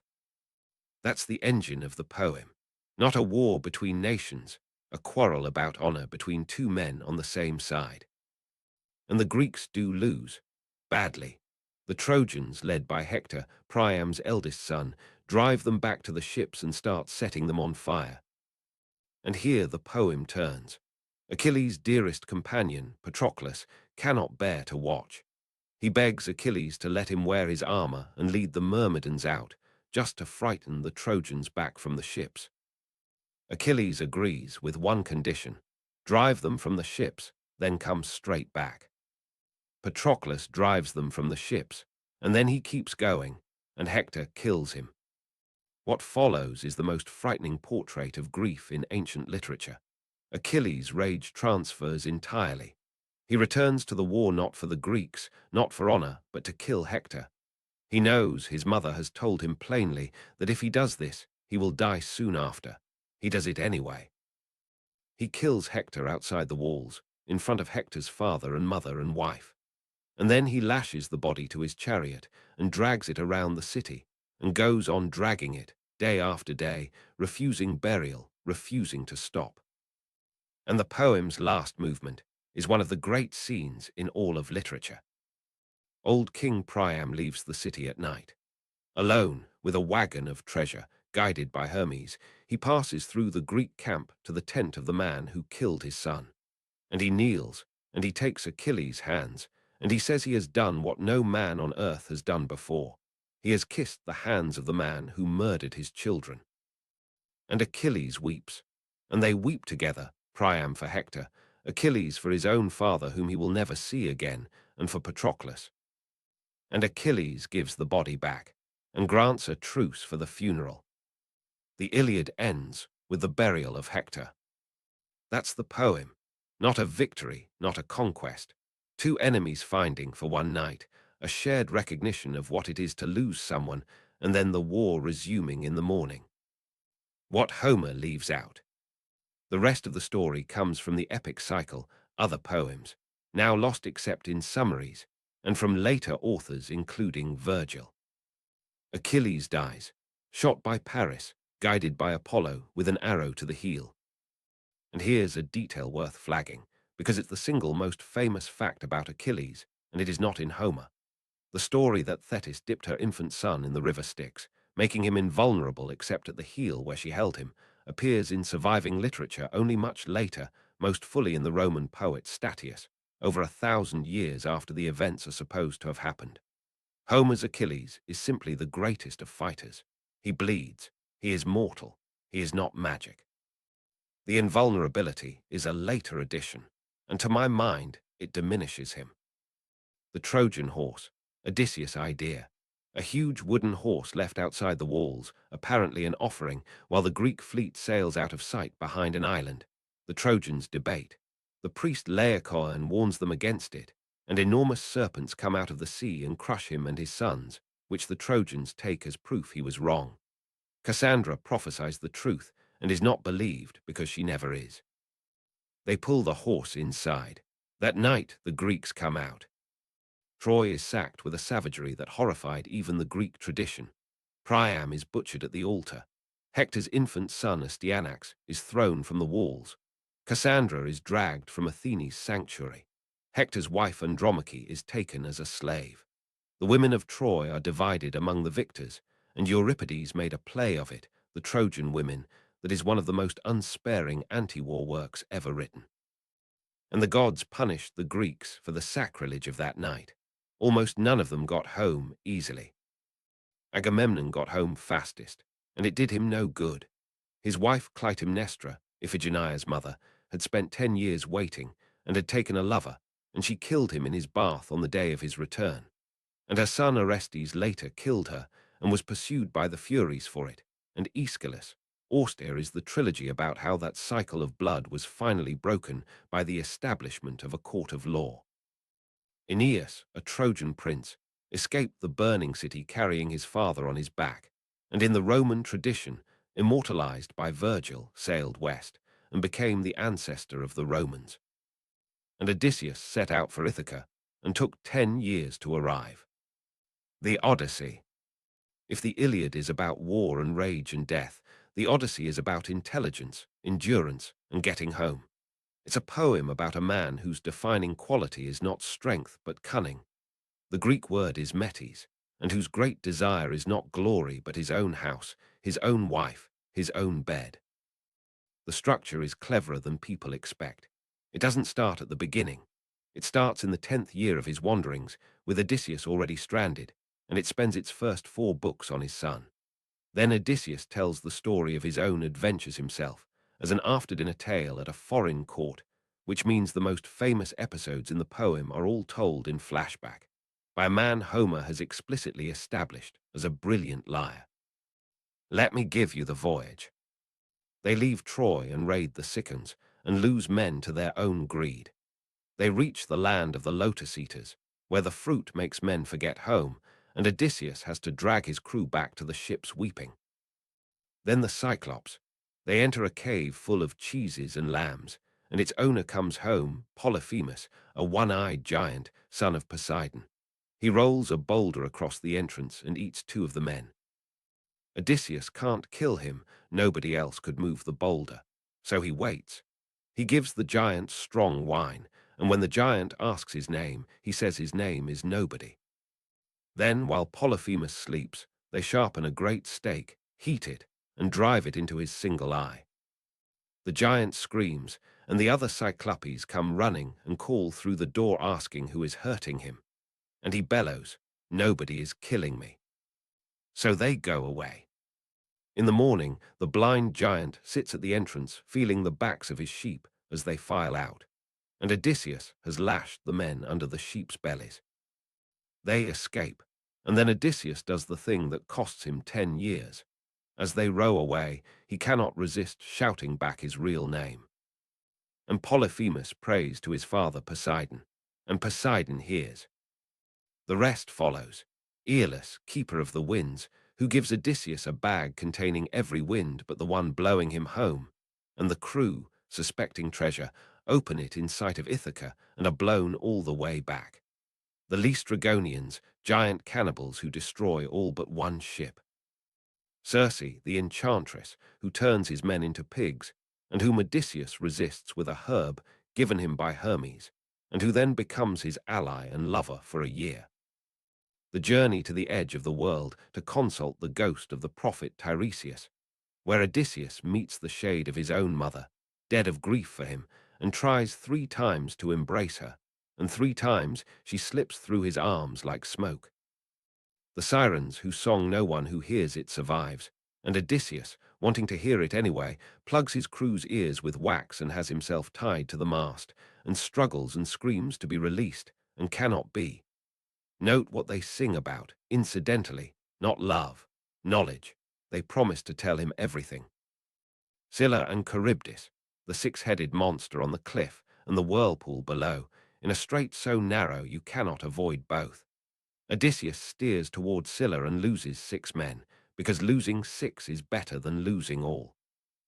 And then Thrinacia, where the cattle of the sun graze, and the crew, starving and warned explicitly, kill and eat them. Zeus destroys the ship with a thunderbolt. Every man drowns except Odysseus. He washes up on the island of Calypso, a goddess who loves him and keeps him 7 years, and offers him immortality if he will stay. And he refuses. He sits on the shore looking at the sea and weeps and wants to go home. That's the heart of it. A man offered eternal life by a goddess who says no, because he would rather grow old and die on a small rocky island with his wife. Eventually the gods intervene, and he is released, and after one last shipwreck he reaches the Phaeacians, who hear his story and give him passage home. And the last half of the poem is quiet, domestic, and tense. Ithaca has been occupied for years by suitors. Over 100 young noblemen camped in Odysseus' house, eating his herds, courting his wife, and plotting to kill his son. Penelope has held them off with an act of pure Odyssean cunning. She said she would choose a husband when she had finished weaving a shroud for her father-in-law. She wove all day, and every night she unpicked it, 3 years, until a maid betrayed her. Odysseus comes home disguised as a beggar, and he does not reveal himself. He watches. He is abused in his own hall and takes it. Only his old nurse recognizes him by a scar on his thigh, and he has to seize her by the throat to keep her quiet. And his old dog Argos, lying neglected on a dung heap, lifts his head and knows him, and dies. Then Penelope announces a contest. She will marry whichever man can string Odysseus' great bow and shoot an arrow through the sockets of 12 axe heads in a row. Every suitor tries. None can even bend the bow. And the beggar asks to try. The slaughter that follows is total, and afterwards, when Penelope is brought to him, she does not run into his arms. She has been deceived before. The gods take on shapes, so she tests him. She tells a servant to move the bed out of the bedchamber and make it up for the stranger. And Odysseus reacts with anger because that bed cannot be moved. He built it himself around a living olive tree still rooted in the ground and made the room around it. Only 2 people alive know that. And she knows him. That's the Odyssey, not the monsters, the bed. A poem about a man who wants nothing more than to sleep in his own house next to his own wife, and who has to cross the entire known world, lose every companion, and refuse immortality to get there. Chapter 8. What the myths are actually about. We've covered a great deal of story. Now let's pull back and look at the shapes underneath, the questions the Greeks kept returning to. Because if you understand these, you'll be able to read a myth you've never encountered before and know roughly what it's doing. Mortality. Start here, because everything else grows out of it. The Greek word for a human being used constantly in poetry is simply the mortal one. And the standard word for a god is Athanatos, the deathless one. That's the fundamental division of the cosmos. Not good and evil, not spirit and matter, deathless and dying. Which means that being human is defined by a limit. And nearly every myth is, at some level, about that limit, testing it, resenting it, approaching it, and being pushed back from it. Achilles is offered a choice: a long, quiet, forgotten life, or a short life and eternal fame. He chooses fame, and then in the underworld tells Odysseus he was wrong. Odysseus is offered actual immortality by Calypso, and refuses it. And after death, for most Greeks in the oldest tradition, essentially nothing. Not torment, not reward. A grey, thin, diminished existence with no strength and little memory. Which puts an enormous weight on this life. If there is no compensation later, then what happens here is all there is, and how you are remembered is the only continuation available. That's the logic of Clio's glory. Fame is the Greek substitute for an afterlife. Hubris. The word everyone knows, and almost everyone uses slightly wrong. We use hubris to mean overweening pride. The Greek word is harsher and more specific. Hybris meant an act of outrage, deliberately humiliating or violating someone in order to gratify yourself and dishonor them. It was a legal category in Athens. You could be prosecuted for it. It's about what you do to others, not merely what you think of yourself. But there's a related idea in the myths that is closer to our modern use, and it's the one the tragedians work with: mortals who forget the limit, who claim what belongs to gods. Niobe boasts of her children against a goddess, and loses all 14. Arachne claims to weave better than Athene. Bellerophon, having tamed Pegasus and killed the Chimera, decides to ride up to Olympus and take a seat, and is thrown down and spends his last years wandering alone. Marsyas, the satyr, challenges Apollo to a music contest, loses, and is flayed alive. And there's a further Greek intuition that unsettles people. Sometimes it isn't even about wrongdoing. Sometimes it's simply about being too fortunate. Herodotus tells the story of Polycrates, a tyrant whose luck was so unbroken that an ally wrote to him in genuine alarm, advising him to throw away his most precious possession to introduce some misfortune deliberately. Polycrates threw a magnificent ring into the sea. A week later, a fisherman brought him a splendid fish as a gift, and the ring was inside it. And his ally broke off the friendship, because a man that fortunate was clearly marked for a terrible end. Which he was. The gods, in this view, resent a mortal who stands too tall, not because he has sinned, but because he is standing too tall. Fate and free will. Here's a puzzle the Greeks never solved, and never stopped worrying at. Their word is moira, a portion, a share, an allotment. Your fate is the portion of existence allotted to you. And fate in Greek myth is close to absolute. Even Zeus in the Iliad appears unable simply to overrule it, or perhaps unwilling to, since doing so would unmake the order he rules. When his own son Sarpedon is fated to die, Zeus considers snatching him away and is talked out of it, and rains blood on the earth instead.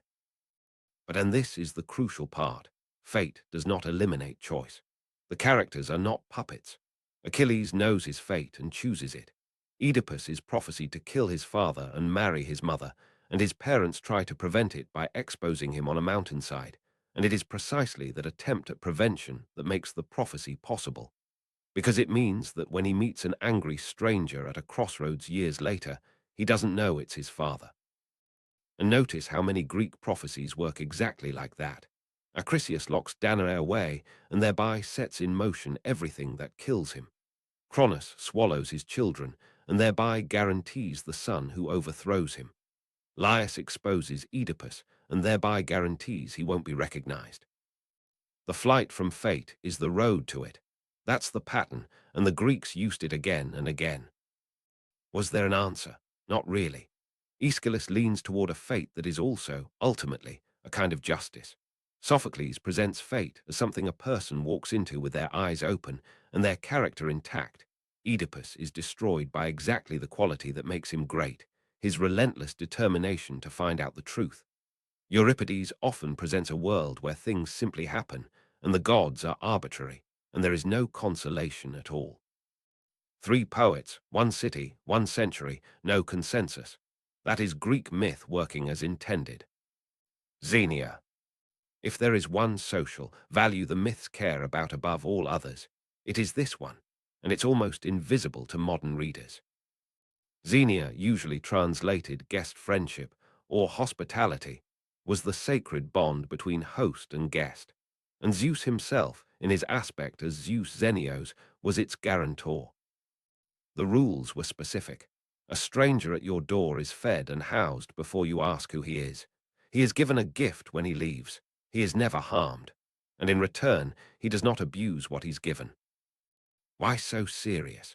Because in a world with no police, no hotels, no embassies, and no way to verify anyone, the willingness of strangers to protect strangers was the thin membrane keeping travel and trade possible at all.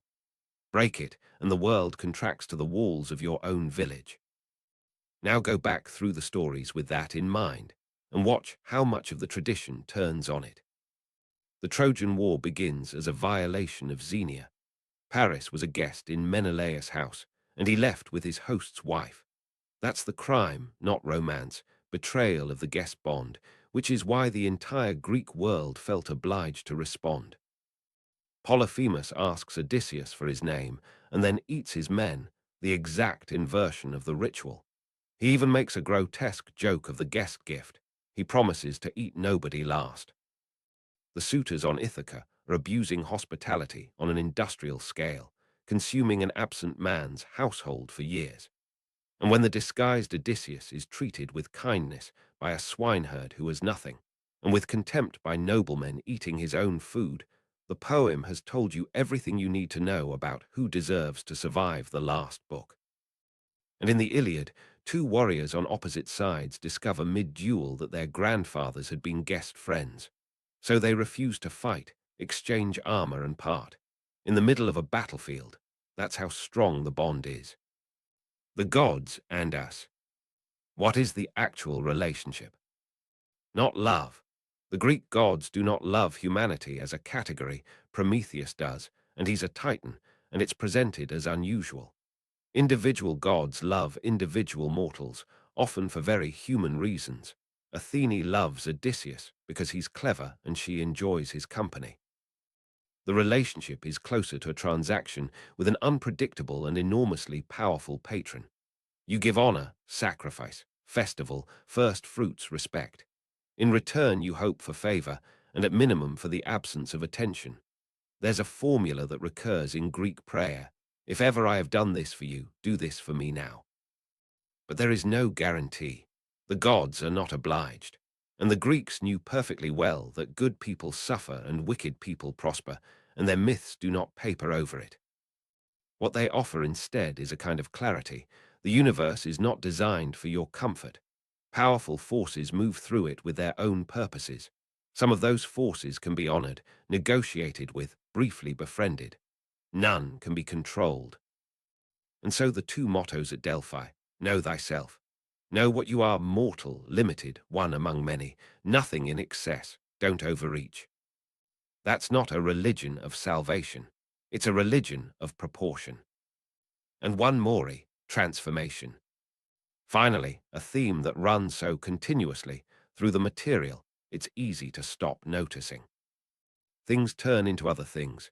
Daphne into a laurel, Arachne into a spider, Actaeon into a stag, Narcissus into a flower, Niobe into a weeping stone, Callisto into a bear and then into a constellation, Zeus into a bull, a swan, a shower of gold, Proteus into anything at all.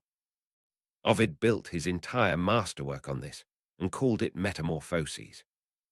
Underneath, there's a real intuition about the world, that the boundaries between human, animal, plant, and stone are permeable, that a person can become the thing that expresses them, that grief can literally become a tree, and a landscape can be full of the transformed. Walk through a Greek landscape as the Greeks did, and every spring, cave, mountain, and river had a story and a presence. The world was not inert. It was full of things that had once been someone. Now let's talk about why any of this reached you at all. Chapter 9. Why they never died. Here is a genuinely remarkable fact. The religion is gone.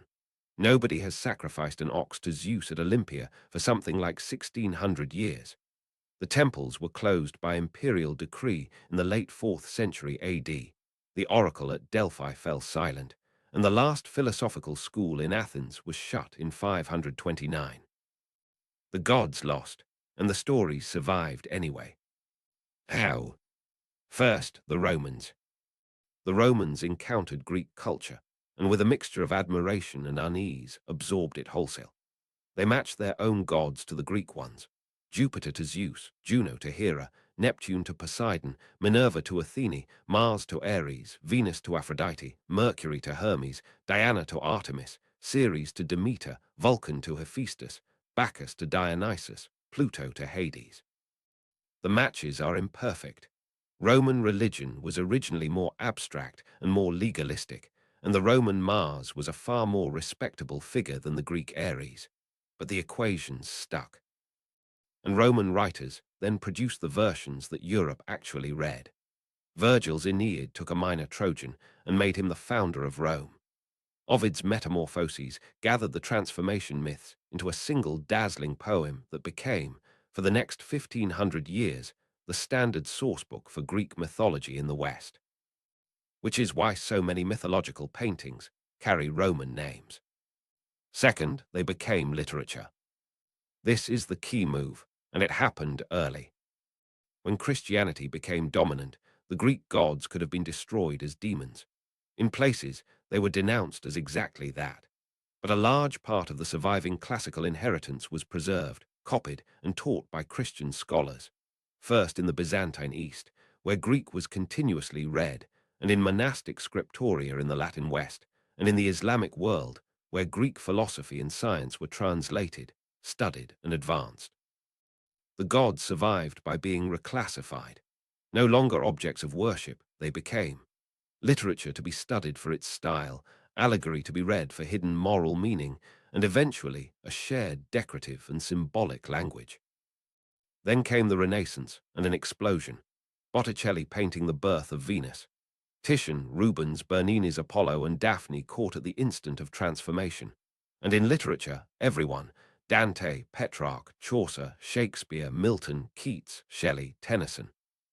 For roughly 5 centuries, a classical education was education, and knowing these stories was the basic literacy of the educated European, which is why they saturate everything downstream. Third, the language. Listen for a moment to how much Greek myth you speak every day. Echo, a nymph cursed to repeat the words of others. Panic, the sudden groundless terror caused by pan-narcissism, the boy at the pool. Tantalize, Tantalus, standing in water he can never drink, beneath fruit he can never reach. Chaos, Titanic, Herculean, erotic, aphrodisiac, volcano from Roman Vulcan, serial from Ceres, museum and music both from the Muses, ocean from Oceanus. Atlas, a book of maps, because early collections had him on the cover holding up the world.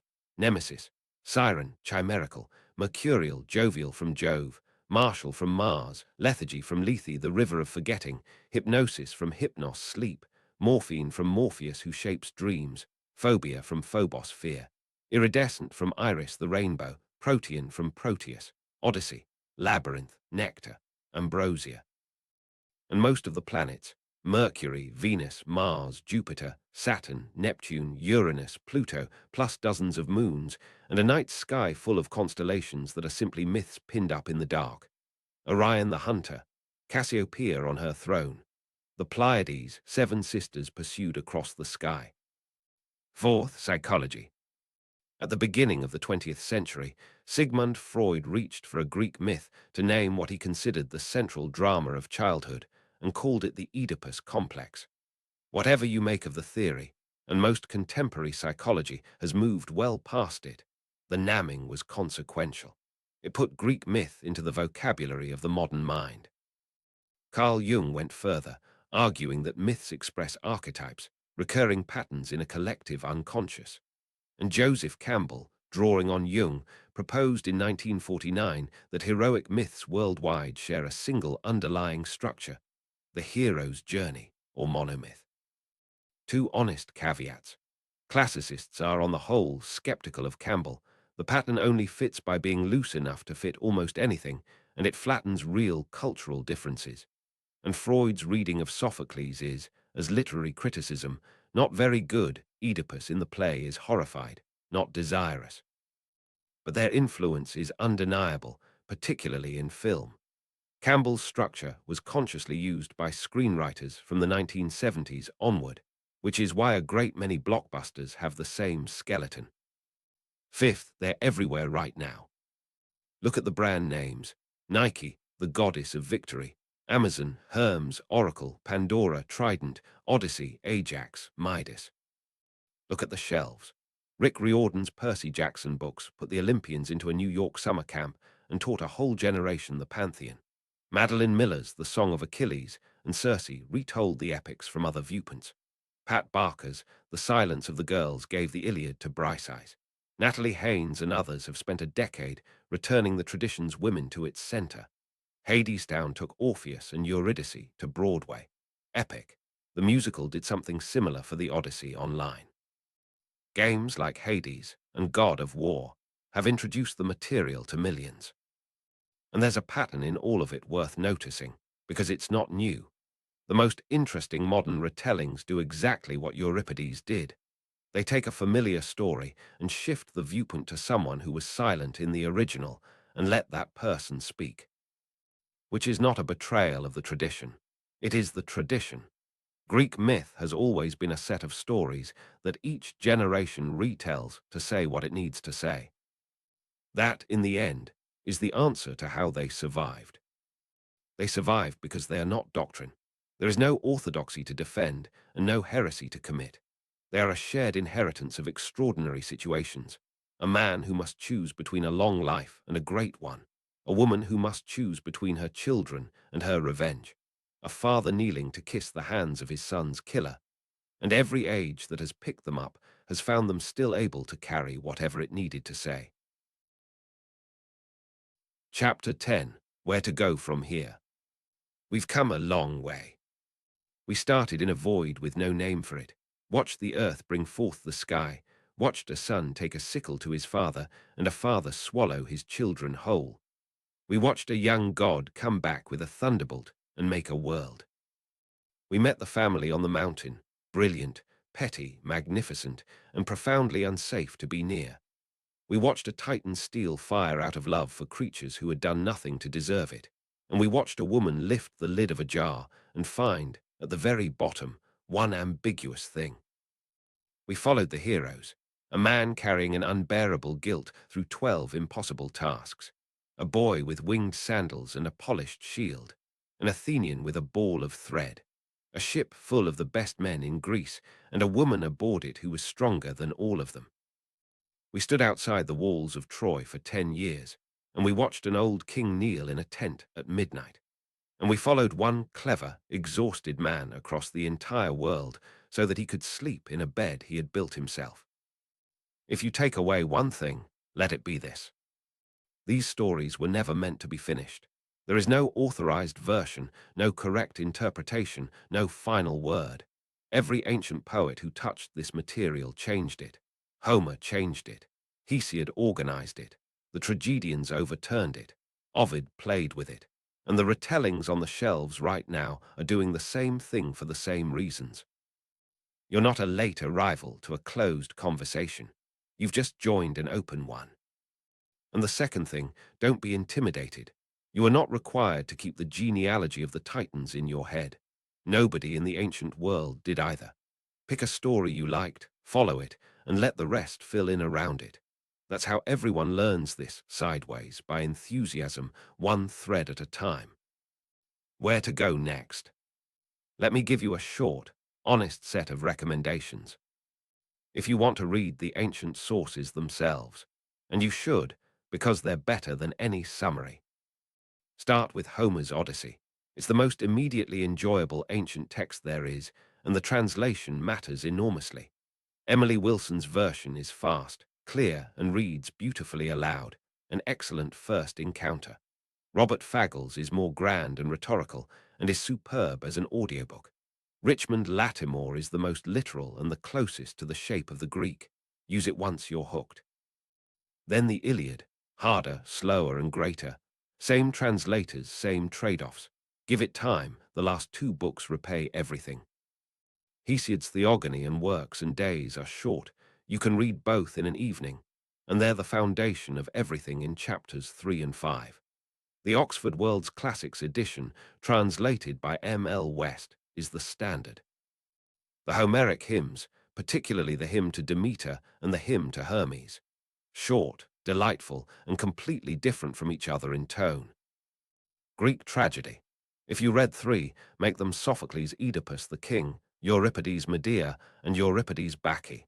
Each takes under 2 hours, and each will stay with you for years. Apollodorus Library, the ancient handbook. Not literature, it's a reference work, dry and orderly. But when you want to know what the standard version of something was, this is where to look. Robin Hard's Oxford translation has excellent notes. Ovid's Metamorphoses, in Latin, but wholly built from Greek material. Essential for understanding Western art. Stephanie McCarter's recent translation and David Reburn's are both very good. And Apollonius, Argonautica, if Jason's voyage caught your interest. If you want a modern guide. Robin Hard's The Routledge Handbook of Greek Mythology is the best single comprehensive reference in English, thorough, reliable, and clear about variants. If you buy one book after this one, buy that. Edith Hamilton's Mythology, 1942, is the classic beginner's introduction, and it's still charming, though its retelling's smooth over a great deal. Stephen Fry's Mythos, Heroes and Troy are warm, funny, and extremely good as audiobooks, read by the author. He takes liberties and says so. Timothy Gantz's Early Greek Myth is where to go when you want to know exactly which source says what. It is a scholarly reference work, and it is magnificent. Walter Burkert's Greek Religion is the standard account of what the Greeks actually did, the practice behind the stories. Natalie Haynes' Pandora's Jar examines the women of Greek myth across their ancient and modern versions, and is both funny and genuinely learned. One caution: Robert Graves' The Greek Myths is widely available and beautifully written, and its retellings are useful, but its interpretations rest on a personal theory about a prehistoric goddess, religion that scholars do not accept. Read the stories, treat the explanations with care. If you want to browse, the Perseus Digital Library hosts free public domain translations of nearly everything, with the Greek alongside. Theory.com organizes the sources by deity and quotes the ancient passages directly, which makes it unusually trustworthy for a free site. And if you want to see it, go and look at Greek pottery in any major museum. Almost every large collection has some. You will find yourself recognizing scenes: Heracles in his lion's skin, Perseus looking away, a hero fighting something with too many heads, and the moment you start recognizing them, a case of old pots turns into a room full of stories. I'll leave you with one image. At the end of the Iliad, after everything, after the rage and the plague and the burning ships, after Patroclus and after Hector, after a father has crossed a battlefield alone at night to beg for the body of his son, The Trojans build a pyre and bury him, and the poem simply stops. There is no victory in it. Homer's audience knew perfectly well what was coming. The horse, the fire, the city gone, the women taken. He doesn't tell them. He ends with a funeral and a truce and 11 days of quiet. That's the Greek imagination at its finest.